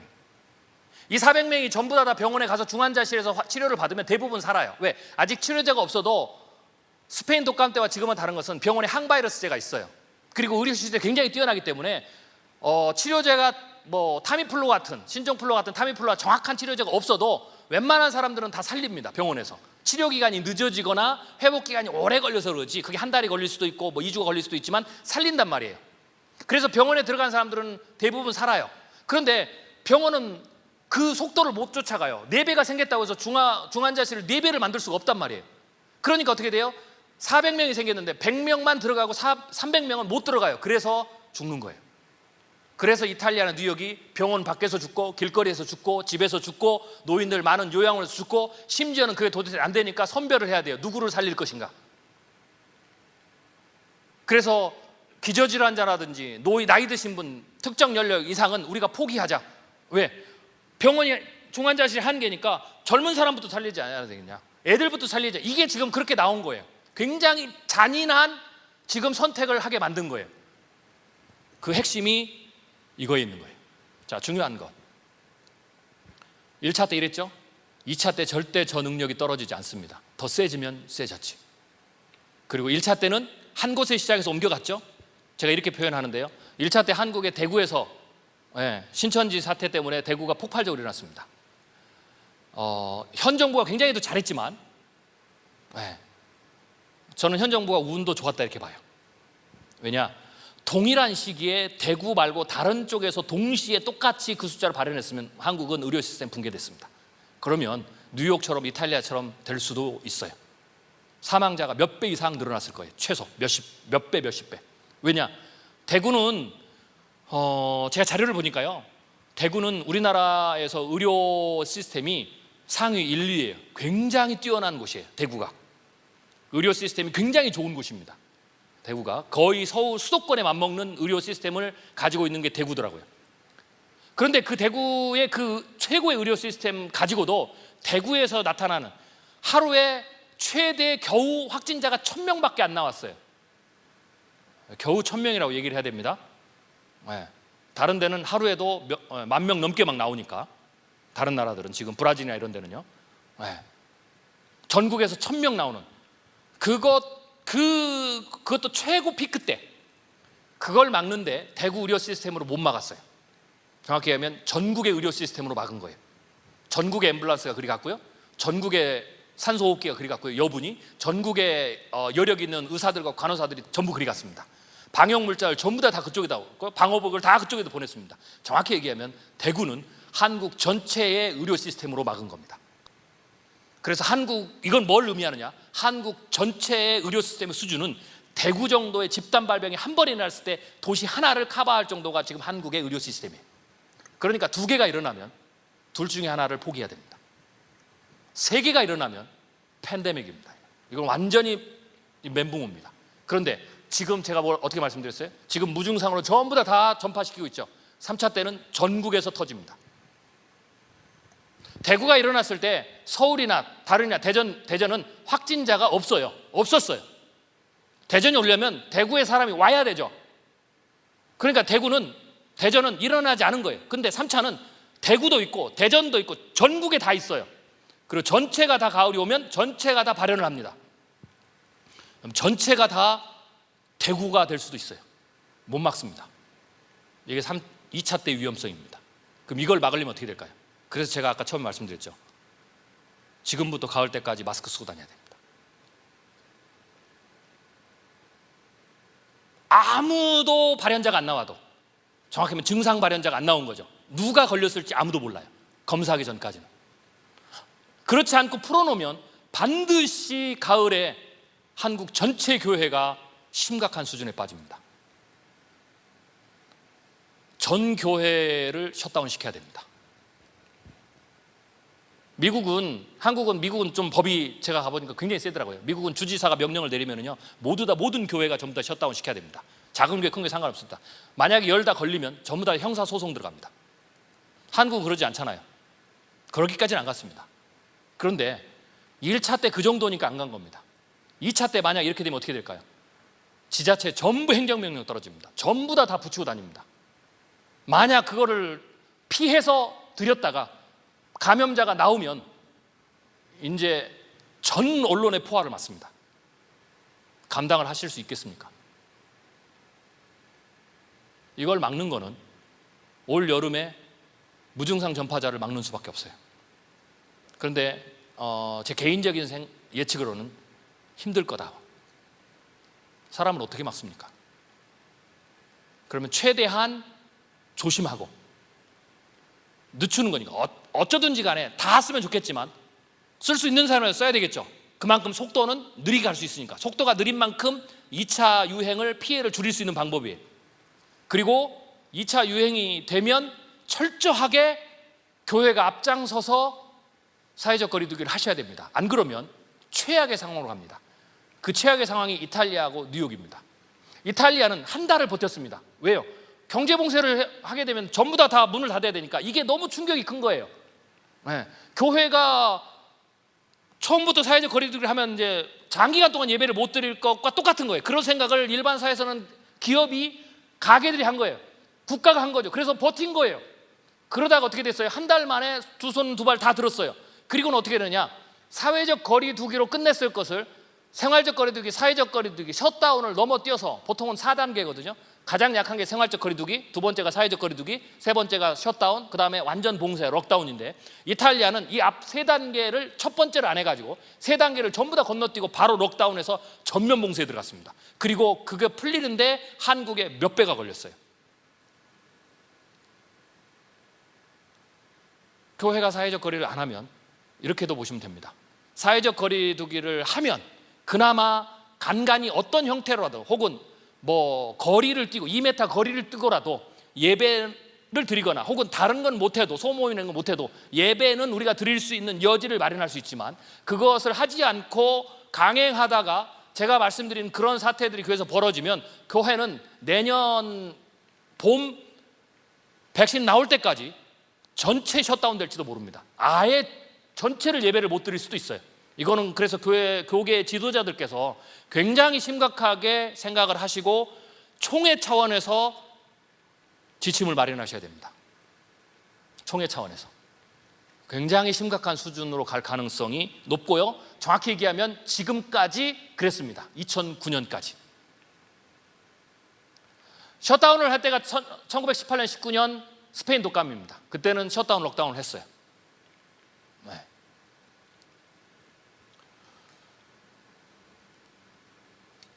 자, 그 다음에 또 대응을 어떻게 해야 되느냐? 이제 이게 정확하게 현재의 상황이죠. 이렇게 보셔야 됩니다. 제가 이제 몇 가지 사회적이나 이런 걸 이제 하나씩 하나 설명을 좀 드리고 제 강의를 마치고 질의응답 시간을 갖도록 하겠습니다. 자, 그럼 교회가 어떻게 해야 되느냐? 저는 이게 굉장히 중요한 기로라고 봅니다. 네. 제가 한국교회 미래 지도, 한국교회 미래에 대한 강의를 하면서 아마 제 강의를 한 번 정도는 들어보셨을 텐데요. 위기 때 한국교회가 어떻게 되느냐라는 것에 대해서 제가 결론에 늘 말씀드린 게 있습니다. 한국교회가 위기에 다가오는 위기에 대해서 통찰력을 발현해서 통찰력을 가져서 미리 선제적 대응을 하고 미리 준비를 잘해서 위기가 터졌을 때에 교회가 앞장서서 위기를 수습하는, 위기 가운데 고통받는 교회 안의 성도나 교회 밖의 넌크리스찬들을 도울 수 있는 역량을 마련해서 가야 한국교회가 위기 가운데 빛이 난다라고 제가 말씀을 드렸어요. 이게 가장 중요한 핵심 포인트예요. 그런데 한국교회가 그렇지 않고 위기에 통찰력도 없이 준비도 못하고 오히려 심지어 위기 때 위기를 부채질하는, 위기를 더 확산시키고 더 크게 만드는 잘못된 선택을 하고, 그래서 교회 자체가 위기가 오니까 뭐 남을 돌보거나 이런 건 뭐 겨를도 없이 그냥 자체 내에서 위기에 막 급급해가지고 교회 안에서도 막 혼란이 오고 문제가 생기는 상황이 되면 이게 최악이라고 그랬습니다. 코로나19가 그렇습니다. 자, 선택은 한국교회에게 달려 있어요. 1차 학습 효과가 있습니다. 이제 2차, 3차가 진짜입니다. 이 진짜 때 한국교회가 어떻게 대응하느냐에 따라서 이 한국교회가 이 위기 때 빛과 소금의 역할, 칭찬받는 교회, 정말로 교회 때문에 이 지역사회가 큰 위기를 넘어간다라든지 이 교회를 우리가 본받아야 된다든지 뭐 이런 얘기를 우리가 들어야 되지 않겠습니까? 네. 어떤 얘기를 듣기를 원하세요? 교회 때문에 지금 난리가 났다라고 지금 이미 신호들이 나오는데 모든 언론이 교회 이름을 들이대면서 뭐 대형교회부터 시작해서 계속해서 언론마다 2차에 막 팬데믹이 막 오는데 교회 이름이 계속 등장하고 어느 교회에서 몇 명이 나왔고 어느 교회에서 몇 명이 나왔고 사망자가 몇 명이 나왔고 이걸 계속 언론에서 두드러 맞아야 되겠습니까? 아니면 교회 때문에 교회가 대비를 잘해서 이거는 교회가 국가를 정부를 잘 돕고 사회적 현상에서 이걸 잘한다라고 칭찬받고 그 교회의 방역의 모범 사례가 언론을 통해서 각 지역사회에 전파되고 이래야 되겠습니까? 둘 중에 하나 어디로 가느냐는 여러분에게 달렸습니다. 그리고 그것의 첫 단추는 지금부터입니다. 9월이 아니라. 그래서 제가 꼭 부탁드리지만 교단 차원에서 혹은 교단이 안 되면 지역, 지금 뭐 이렇게 대전 지역 차원에서 혹은 노회 차원에서 이 부분을 심각하게 전문가들을 부르세요. 네. 의사들 많이 있지 않습니까? 의사들에게 다시 한번 제 강의나 확인해 보세요. 거의 동일하게 얘기할 겁니다. 그리고 그분들에게 어떻게 대비하는 데를 전문가들에게 솔루션을 받으세요. 그래서 그것을 교회가 앞장서서 시행하세요. 이렇게 하셔야 됩니다. 어느 정도 하셔야 돼요? 과하다 싶을 정도로 하셔야 돼요. 한국이 1차에서 세계에서 가장 탁월한 방역 효과를 냈던 가장 근본적인 이유는 과하다 싶었어요. 그래서 초창기 한국이 강력하게 역학조사하니까 과하다 싶었어요. 인권 문제까지도 외국은 거론했어요. 그 정도로 과하다 싶을 정도로 했기 때문에 한국이 1차 때 전 세계에서 가장 탁월하게 막았습니다. 그리고 더 중요한 건 그랬기 때문에 경제도 가장 리스크가 적게 넘어갔어요. 전 세계에서. 그렇지 못하면 2차 때는 생물학적 피해뿐만 아니라 한국의 기업이나 자영업자, 여러분 성도들의 경제가 전부 다 무너집니다. 헌금, 그때는 지금은 1차 때는 교회를 나오지 않아서 온라인으로 헌금 드리는 게 불편해서 어색해서 헌금을 안 드리고 혹은 조금 얄미운 성도들 있죠. 그 틈을 타서 헌금을 아꼈던 분도 계시지만 2차 때는 그 문제가 아니라 내 회사가 문을 닫고 내가 직장에서 잘리고 구조조정 당하고 내 가게가 문을 닫아서 헌금을 낼 수 없어서 헌금을 못 내는 일이 벌어질 수도 있어요. 이 규모가 팬데믹 규모가 어떻게 되느냐에 따라서 의료 시스템이 붕괴되느냐 되지 않느냐에 따라서. 그러면 교회는 어떻게 될까요? 저는 조심스럽게 보는데요, 한국교회 진짜 위기는 그래서 재정적 위기나 이런 데는 올 가을 겨울부터 와요. 여기서 끝나지 않아요. 그 충격의 여파가 그 다음에 코로나19가 끝나고 경제 리세션이 와요. 대침체가. 경제 여파는 몇 년을 더 갑니다. 역시 그것을 줄이는 방법은 2, 3차의 충격을 줄이는 방법밖에 없어요. 첫 단추를 잘못 깨면 굉장히 힘든 상황으로 계속 늪으로 빠져들어갈 겁니다. 늪으로. 네. 자, 그래서 여러분들 전문가를 제 강의 끝난 이후에는 시간이 굉장히 중요합니다. 하루빨리 전문가들을 모으셔서 그 전문가들에게 이 상황에 대해서 여러 가지 가능성들을 들어보시고 그것을 대비하기 위해서는 어떻게 해야 되느냐를 솔루션을 받으셔서 그거를 과하다 싶을 정도로 하셔야 돼요. 그리고 담임 목사님들 간에 그 정보를 교류하시고 교회 안에서 불편하셔도 우리가 무증상 감염, 모르는데 그냥 계속 감염입니다. 그건 우리 찾아낼 수도 없어요. 검사하기 전에는. 그러니까 방법은 없어. 일단 그렇게 된다라고, 그렇게 가능성이 있다라고 전제를 하고 막아야 돼. 모르기 때문에. 그래서 다행히 지금 전문가들이 하는 얘기는 마스크를 쓰고 사회적 거리두기를, 그러니까 뭐 1m 정도 뛰고 그리고 개인 위생, 손을 씻고 이런 거를 잘하면 감염률을 현저히 80에서 90%까지 줄일 수 있다. 이 말은 속도를 그 정도 줄일 수 있다는 얘기예요. 그 속도를 줄일 수 있기 때문에 그 속도가 줄수록 2차 때 여력이 생긴다는 겁니다. 그 부분은 반드시 지키셔야 되는 거고요. 그 다음에 또 하나 제가 팁을 드리면, 나머지는 이제 전문가들한테 여러분들이 이제 상의를 하시고요. 또 하나는 2차 때는 계절 독감도 같이 온다고 그랬죠. 그래서 사회적 혼란을 막기 위해서는 계절 독감을 이번에 백신을 다 맞으셔야 됩니다. 의무 접종을. 이 코로나19하고 계절 독감하고 증상이 차이가 없다고 그랬죠. 기침하고 발열나고 인후통 오고. 자, 중요한 것은 가을 겨울은 뭐가 있냐면 한국 사회에 가장 중요한 거죠. 수능이 있어요. 그래서 제가 염려가 되는 거예요. 사회적 혼란. 수능이 있기 때문에. 9월, 10월 막 하고 이제 11월부터 이제 폭발적으로 올라갈 텐데 10월부터 증상이 나올 것 말이에요. 9월부터요. 그런데 애를 학교에 보냈는데 고3을 보냈는데 학교에서 콜록콜록해요. 그럼 어떻게 되겠어요? 일단 전부 다 하교. 이걸 계속 반복해야 돼요. 그런데 만약 수능을 지금 이것 때문에 지금 교육부가 수능을 원래보다 이미 1차 유행 때 2주를 미뤘어요. 그래서 사실 엄밀히 보면 더 중심부로 밀어 넣은 거예요. 오히려 당겼어야 돼요. 최대한 일찍. 근데 이게 이제 안 되는 거잖아요. 당겨서 수능을 볼 수 없잖아요. 그럼 고3이 현재의 피해를 보니까. 그래서 늦췄는데 이게 안 될 겁니다. 최악의 경우 어떻게 반영에 따르지만 수능을 더 늦출 수도 있어요. 제가 서울시 교육감이 인터뷰 나와서 하는 걸 들었는데요. 제가 한국에서 오기 전에는 인터뷰를 들었을 때는 서울시 교육감이 12월 말까지 더 늦춰야 돼, 한 달은 더 늦춰야 된다, 그런 얘기를 강하게 하시더라고요. 그런데 제가 한국에 들어와서 보니까 약간 입장이 바뀌었어요. 눈치를 많이 보시더라고요. 그래서 그 얘기는 돌려서 얘기하더라고요. 어떻게 돌려서 얘기했냐, 2차 유행이 심해지면 한 2주 정도 더 늦추는 것도 아직 여력이 남았다. 그리고 최악의 경우는 한 달을 더 늦추는 것도 할 수 있다. 그럴 경우에는 대학이 입시 사정을 해야 되니까 대학 입학이 한 달을 늦추면 된다. 뭐 이런 식으로 약간 돌려 말하시더라고요. 그렇게 될 수 있기 때문에 그래요. 네. 수능을 못 볼 수 있습니다. 네.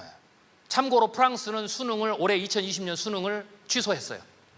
내신만으로 이번에 입학 사정합니다.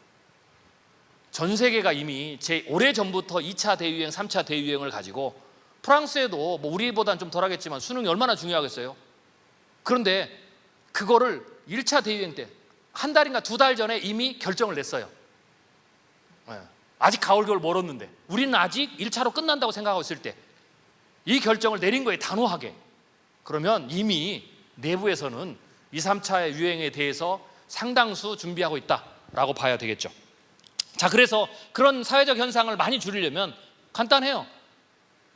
열나고 기침하고 인후통 생기는 증상자를 줄여야 되겠죠. 그 증상자의 상당수가 어떻게 돼요?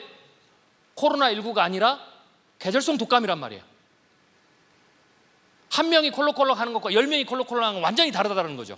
그러니까 그 숫자도 줄여야 되죠. 그 숫자를 줄이는 방법은 독감 백신을 맞는 거예요. 그래서 이번에는 교회가 앞장서서 독감 백신을 다 맞을 수 있도록 캠페인도 하셔야 됩니다.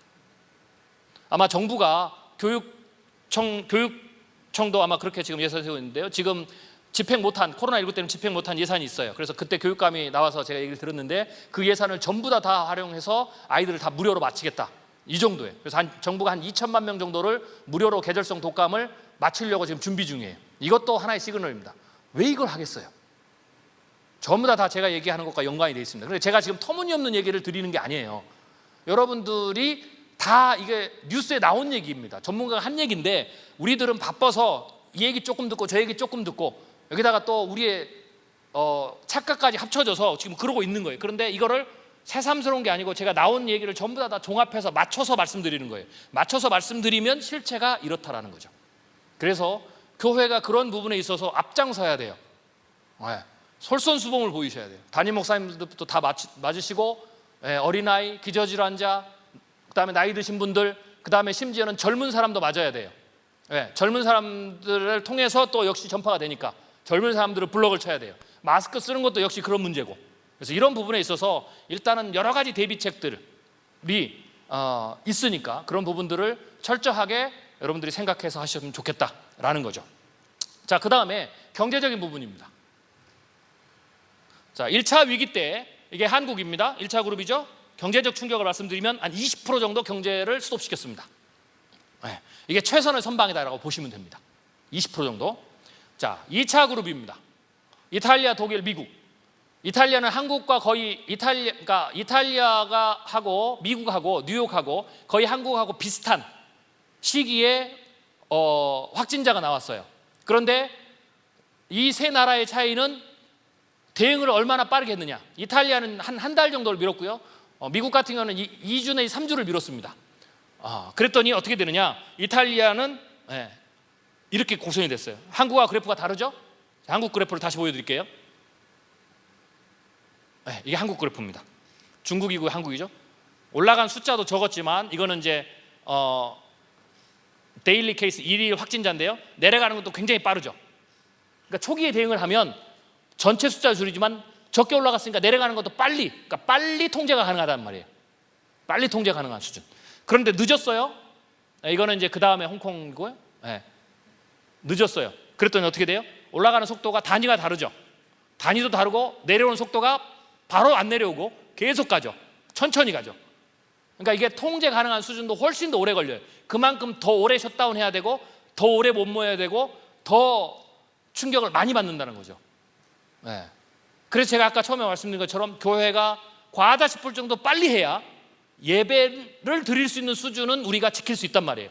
그런데 당장 급한 거라고 여러 가지 생각이나 그다음에 의사결정을 굉장히 늦게 해서 이게 늦어버리면, 그래서 발현되기 시작하면 아까 말씀드린 것처럼 당연히 곡선이 이렇게 나오길, 전국의 곡선이 이렇게 나오기 때문에 최악의 경우 6개월 이상 예배를 전부 다 봉쇄당할 수도 있어요. 경제 충격은 어떻게 됐을까요? 보시면 이게 경제 충격입니다. 한마디로 얘기하면 60에서 80%를 경제를 수습시켰어요. 즉 여러분 교회 성도의 자영업자의 60에서 80%가 문을 닫는다는 얘기예요. 손님을 못 받습니다. 강제 봉쇄, 강제 셧다운을 당했습니다. 20에서 30%는 뭐냐? 생존에 필수적인 것만 열어두고 나머지는 전부 다 국가가 행정명령을 통해서 강압적으로 봉쇄시켰어요. 왜요? 봉쇄를 시켜서 사람의 이동을 막은 거예요. 아예 사회적 거리 두기가 아닙니다. 아예 봉쇄해서 집 밖을 못 나오게 만든 거예요. 아예 출근을 못하게 만든 거죠. 아예 교회를 못 가게 만든 거예요. 당연히 50명 이상은 모임이 절대 안 됩니다. 곧바로 소송 들어갑니다. 그리고 이번에도 지자체도 소송 들어가잖아요. 이 케이스로 어마어마한 손해배상을 들어갑니다. 왜요? 당연히 그렇게 될 거예요. 국민의 원성이, 분노가 그렇게 치닫을 거예요. 전부 다 소송하라고. 왜? 그것 때문에, 늦었기 때문에 감염자가 생기고 사망자가 생기고, 그것 때문에 우리 할아버지가 돌아가시고 할머니가 돌아가시고 우리 애가 병에 걸리고 우리 애가 수능을 못 보고 뭐 이런 일이 벌어질 거거든요. 그러면 거기에 대한 분노가 전부 쏟아져서 윤리적인 문제뿐만 아니라 경제적인 소송을 다 들어가는 거예요. 반드시 그렇게 할 겁니다. 1차 때도 그랬고 전 세계가 그랬으니까. 그래서 결국은 그걸 막기 위해서는 전면 셧다운을 하는 겁니다. 자, 2차 때는 이렇게는 안 갈 거예요. 그래서 2차 때는 1차 때 다 해봤기 때문에 집단 감염 무조건 시킨다든지 혹은 좀 한 달이나 2주 늦춰본다든지 이런 거 안 갑니다. 그래서 전 세계가 2차 때는 굉장히 빠른 속도로 사회적 거리두기를 할 거다. 그래서 경제 충격은 이만큼은 안 갈 겁니다. 그런데 대체적으로 봤을 때 어느 정도냐? 한국은 1차 때 최고로 했죠. 한국도 2 이상 더 좋아질 수는 없습니다. 즉 기본적으로 2, 3, 4월에 받았던 경제적 충격 수준은 무조건 온다 이렇게 생각하셔야 돼요. 최선으로 했을 때도. 최선으로 했을 때도. 그런데 제가 생각하기에는 그거보다 좀 더 많을 겁니다. 왜요? 아까 말씀드렸듯이 지금 6, 7, 8부터 계속 지금 무증상으로 전국으로 감염을 했기 때문에, 그리고 발현이 대구 한 곳에서만 일어나지 않고 여러 군데서 일어나면 분명히 어딘가는 어느 지자체는 의료 시스템이 무너질 겁니다. 그러면은 올 2, 3, 4월에 했던 것보다 더 강력한 수준의 거리두기를 해야 됩니다. 사람의 이동 제한을 할 수밖에 없어요. 방법은 그거밖에 없어요. 백신이 나오지 않는 한. 그래서 경제 충격은, 그거는 이동의 제한은 곧바로 경제 충격이죠. 그건 곧바로 월급, 매출 영향을 받는 겁니다. 자, 이게 얼마나 가느냐? 문제는 6개월을 간다 이렇게 보시면 됩니다. 그래서 경제 충격은 하반기에 더 클 수 있다라는 거죠. 잘했을 때에도. 근데 이게 못하면 답이 없습니다. 못하면. 예배를 못 드리는 문제가 아니라 작은 교회는 교회가 문을 닫아야 될지도 모릅니다. 교회 파산이 옵니다. 그래서 이건 굉장히 심각한 문제입니다. 예배를 드리고 못 드리고 문제가 아니라, 다시 말씀드립니다. 교회가 대응을 잘못하면 상당수의 교회, 우리나라 200명 미만의 교회가 80%가 넘죠. 75에서 80%. 200명 미만의 교회는 생존을 위협받습니다. 문을 닫을 수도 있습니다. 왜요? 성도들이 온라인으로 드리는 게 어색해서 헌금을 못 드린 게 아니고 성도들이 파산합니다. 자영업자가 못 버팁니다. 6개월을 못 버팁니다. 그래서 교회가 파산할 수 있습니다. 그런 일이 안 벌어지도록 우리가 준비를 해야 되는 겁니다. 자, 제가 정리를 좀 해보겠습니다. 그리고 제가 질의응답을 좀 받는 시간을 갖는 게 더 나을 것 같습니다. 한 가지 말씀드리면, 이제 백신이 나올 수 있느냐 없느냐에 대해서 이제 궁금증이 있겠죠. 제가 그건 답을 먼저 드리겠습니다. 백신은 참고로 이렇게 보시면 됩니다. 전 세계에서 백신 개발의 최고 세계 신기록이 4년입니다. 이번에 전 세계가 총력을 다해서 백신을 개발합니다. 어마어마한 돈을 투자해서. 그래서 4년보다는 빨라질 겁니다. 얼마나 빨라질지는 모르겠습니다. 이번에 세계 신기록이 세워질 가능성은 굉장히 높습니다. 그런데 현재까지 나오는 전망들, 전문가들의 전망들, 각 국가의 전망들을 종합해보면 몇 가지로 나옵니다.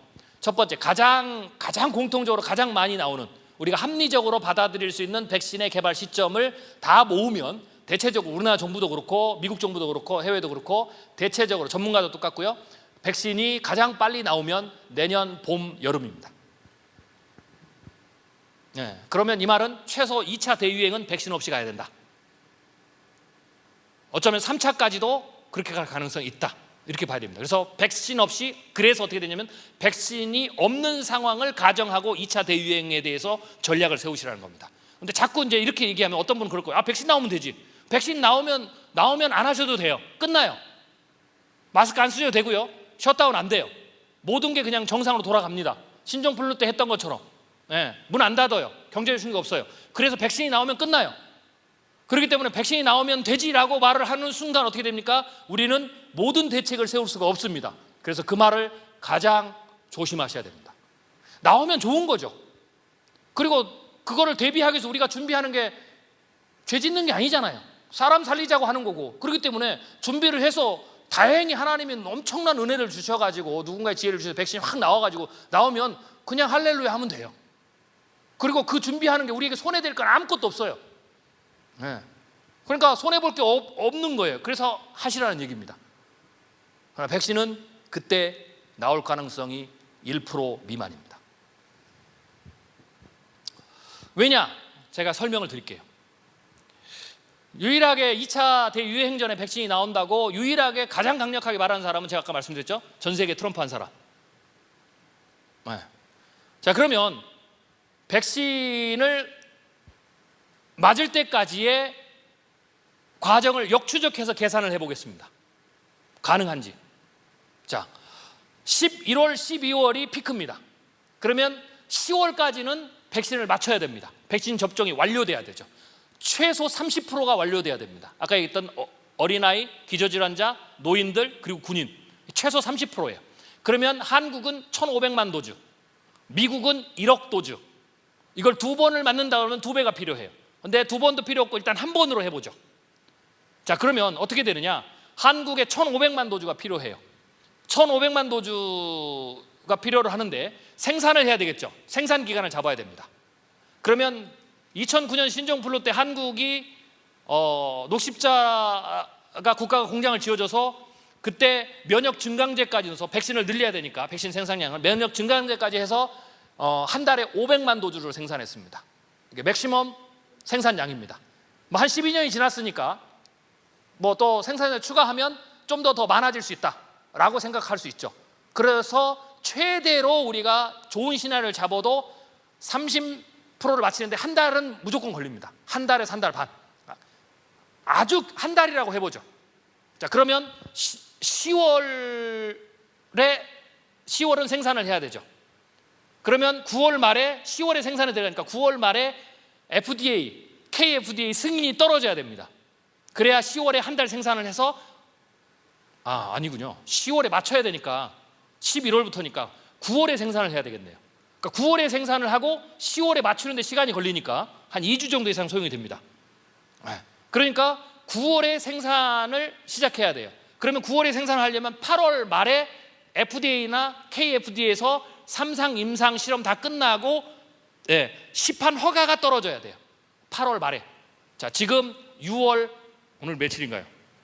10일. 2달 반 남았습니다. 그러면 8월 말에 허가가 떨어지려면 3상, 임상 결과가 어떻게 됩니까? 아무리 긴급하게 처리해도 8월 중순에 나와야 됩니다. 결과가, 성공이. 그러면 성공이 8월 중순에 나오려면 3상, 임상 검사를 하는데 수만 명 이상을 리크루팅 해야 되고 접종을 해야 되고 최소 2번을 맞춰야 됩니다. 2주 간격으로. 그래서 결과를 집계하고 그것에 대해서 분석을 해야 되겠죠. 최소한 한 달 반에서 2달 걸립니다. 한 달 반으로 최대한 짧게 잡으면 그게 어떻게 됩니까? 8월, 7월이 되죠. 그러면 7월 초에 삼상 임상이 들어가야 됩니다. 시작을. 지금 6월 10일이죠. 20일 후에 들어가야 됩니다. 20일 후에 삼상 임상이 들어가려면 그 이전에 이상 임상이 최대한 빨라도 한 달 전에 시작이 돼야 됩니다. 그러면 6월 초에 이상 임상이 들어갔어야 됩니다. 한국은 지금 못 들어갔고요. 미국의 모더나가 들어갔습니다. 유일하게. 이게 최고의 시나리오입니다. 이것도 국가가 완전하게 패스트트랙, 긴급 명령을 내려서 모든 절차를 압축시키고 생략시키고 해서. 그럼 백신이 왜 4년이 걸리느냐? 1상, 2상은 빨라요. 문제는 3상의 시간이 많이 걸려요. 3상은 수십만 명 이상을, 수만 명에서 수십만 명 이상을 대상으로 해야 돼요. 그리고 3상은 인간의 몸에다가 대규모의 그룹에게 인간의 몸에다가 강제로 바이러스를 주입시키는 거죠. 그렇기 때문에 일단은 첫 번째, 이런 비상시국이 아니면 누가 자기 몸에 스스로 자원해서 바이러스를 주입하는 사람이 나오기가 힘듭니다. 그래서 그 대상자를 모으는데 1상 이상은 몇십 명이면 돼요. 몇백 명이면 되고 3상은 몇만 명 이상을 해야 돼요. 그게 3상의 기준이에요. 모으는데 시간이 오래 걸리죠. 접종을 하면 후유증까지 봐야 돼요. 당연히 항체가 생기는 걸 보는데 한 번, 항체가 얼마나 가느냐를 보는데 6개월 최소, 그리고 그 다음에 후유증이 있느냐를 1년 내지 2년을 봐야 돼요. 그래서 3상은 기본적으로 최소한 2년 이상을 가요. 그래서 3상 결과는 2년 이상을 보고 난 다음에 3상 결과가 떨어져요. 그러니까 앞에 개발기간 1상 이상 하면, 그래서 세계 최고 기록이 4년이에요. 그래서 정상적으로 하면 지금은 백신이 안 나옵니다. 왜요? 1월에 발병해서 지금 10월에 나오려면 10개월 만에 이 모든 과정을 해야 된다는 거니까 이거는 세계 기록이 문제가 아니라 이건 기적입니다. 그래서 백신은 염두에 두지 마시라는 얘기입니다. 그럼에도 불구하고 긴급 명령을 내려서 하기 때문에 하는 방법이 있습니다. 그게 뭐냐? 미국에서 CDC에서 지금 나온 건데 특단의 조치를 지금 강구하고 있습니다. 그 특단의 조치가 뭐냐? 에볼라 케이스가 있어요. 에볼라가 치사율이 높았잖아요. 그거 어떻게 했냐면 에볼라 백신을 만들었는데 1상, 2상만 한 거예요. 1상, 2상은 제가 시간이 오래 걸리지 않는다고 그랬죠. 문제는 3상이라고 그랬죠. 그러니까 아직도 절반도 안 간, 개발이 안 된 에볼라 백신이 있었어요. 근데 에볼라가 너무 많이 사람을, 치사율이 굉장히 높으니까 WHO가 어떻게 승인을 했냐면 긴급 명령 승인을 냈어요. 아주 그게 이 응급 백신이에요. 뭐냐? 2상까지만 한 걸, 3상을 하지 않았어요. 그냥 2상을 그냥 접종을 시킨 거예요. 감염돼서 죽으나 백신에서 후유증이나, 이게 지금 어떤 게 더 나을지 모르니까 차라리 감염돼서 죽는 사람이 더 많을 수 있다라고 생각이 되고 그냥 2상까지 한 걸 3상을 안 한 거를 그냥 3상 임상 시험과 동시에 겸해서 그냥 백신을 맞춘 거예요. 이게 아주 긴급한 케이스. 자, 중요한 것, 미국에서 지금 이 얘기가 나와요. 이 말은 두 가지를 의미합니다. 하나는 그렇게 할 수도 있다. 또 하나는 그만큼 지금 사태가 심각하다. 우리는 굉장히 태평한데, 마스크 쓰고 다니는 거 굉장히 불평하고 있는데, 예배를 빨리 안 열어주고 아무런 증상도 없고 우리는 여기서 나타나지도 않았는데 거리두기를 계속한다라고 우리는 불평하고 있는데, 지금 미국이나 세계 정부들은 그것까지 지금 고려 중입니다. 이건 뭘 고려하느냐? 이렇게 몇 명을 맞춰야 되느냐? 미국은 1억 명을 맞춰야 되고요, 한국은 1,500만을 맞춰야 되고요, 전 세계 30%를 맞춰야 되니까 전 세계 70억, 80억 가까운 인구에 24억을 이렇게 맞춰야 됩니다. 3상에 대한 실험을 24억 명을 대상으로 해야 돼요. 얼마나 죽을지 모릅니다. 그런데 만약에 시행하면 그렇게 해서 후유증이 나오거나 죽는 사람보다 걸려서 사망자가 더 많다라는 판단이 있으면 이렇게 할 겁니다. 지금 그거를 심각하게 고민 중이다. 그리고 또 하나의 방법이 있는데요, 마치지는 못하죠. 그래서 2상이 성공했을 때 3상 성공을 하고 나서 생산을 하면 그만큼 시간이 느리니까 2상 된 것을, 가장 먼저 2상이 된 거를 생산을 바로 들어가는 거예요. 그리고 보관해 놨다가 3상 성공을 하면 맞추는 방법, 이게 차선책입니다. 그럼에도 불구하고 올 가을에 맞기는 굉장히 힘들다라는 겁니다. 두 번째, 여기서 하나 더 나갑니다. 선교는 어떻게 될까? 선교는 뭐와 연결되냐면 이렇게 간단히 보십니다. 해외여행 언제 풀리냐와 연관됩니다. 네. 백신이 나와도 그 다음을 생각하셔야 돼요. 백신이 나와도 개발이 돼도 전 세계에서 백신을 생산할 수 있는 국가는 10%가 안 됩니다. 거기에 우리나라가 들어요. 굉장히 우리가 감사해야 됩니다. 그리고 그 나라는 백신 생산을 시작하면 최소 3개월에서 길게 6개월 동안은 자국 물량만 무조건 생산합니다. 절대로 해외 반출 안 됩니다. 국가가 전략적 차원에서 다 막을 겁니다. 이번에 마스크 막았듯이. 마스크도 막았는데 백신은 무조건 막습니다. 인도주의 차원에서 우리 좀 나눠줘 이런 거 없습니다. 일단 자국 생산 물량은 다 확보한 다음에 그게 3개월에서 6개월 걸려요. 이걸 다 확보한 다음에 그 다음에 백신 생산 공장이 없는 국가의 백신을 인도주의 차원에서 이제 공급이 됩니다. 그러니까 백신 생산이 시작된 이후로 6개월에서 1년 후가 백신이 제3세계 국가나 나머지 국가에 들어간다. 그런 대부분의 국가가 우리가 선교 지역이죠. 그래서 그 선교 지역은 백신이 나온 이후에 생산된 이후에 6개월에서 1년 뒤를 봐야 됩니다. 그래야 백신이 들어가서 또 맞히는 시간도 있죠. 그래야 봉쇄가 풀린다. 그때까지는 절대로 비행기가 못 뜹니다. 선교도 안 되고요. 그러면 선교는 언제나 풀리느냐? 빨라야 내년 말입니다. 해외 선교 안 됩니다. 이럴 때 해외 선교 가시지 마세요. 굉장히 심각한 문제가 생깁니다. 그래서 그런 부분들도 전체적으로 전략적으로 그러면 선교사로 후원하는 교회라든지 그러면 선교 전략을 그렇게 보시고 올해 내년 그 다음 뭐가 있냐면 경제적 충격도 있어요. 그 다음에 그것까지 고려하셔서 선교에 대한 전략들 어느 날 갑자기 대비 안 하면 어느 날 갑자기 우리가 눈물을 머금고 선교사 후원을 끊어야 됩니다. 이러면 굉장히 문제가 심각해져요. 극단적인 수를 쓰면서 한국 선교가 이번에 전 세계 선교 현장에서 신뢰를 현저하게 잃을 수도 있어요. 선교 자체가 굉장히 심각한 타격을 받을 수도 있는 거고요. 그래서 그런 영역까지도 다 연결된 지금 문제가 현재 코로나가 가지고 있는 사회적, 경제적, 또 생물학적 어떤 상황이다라고 보시면 되겠습니다.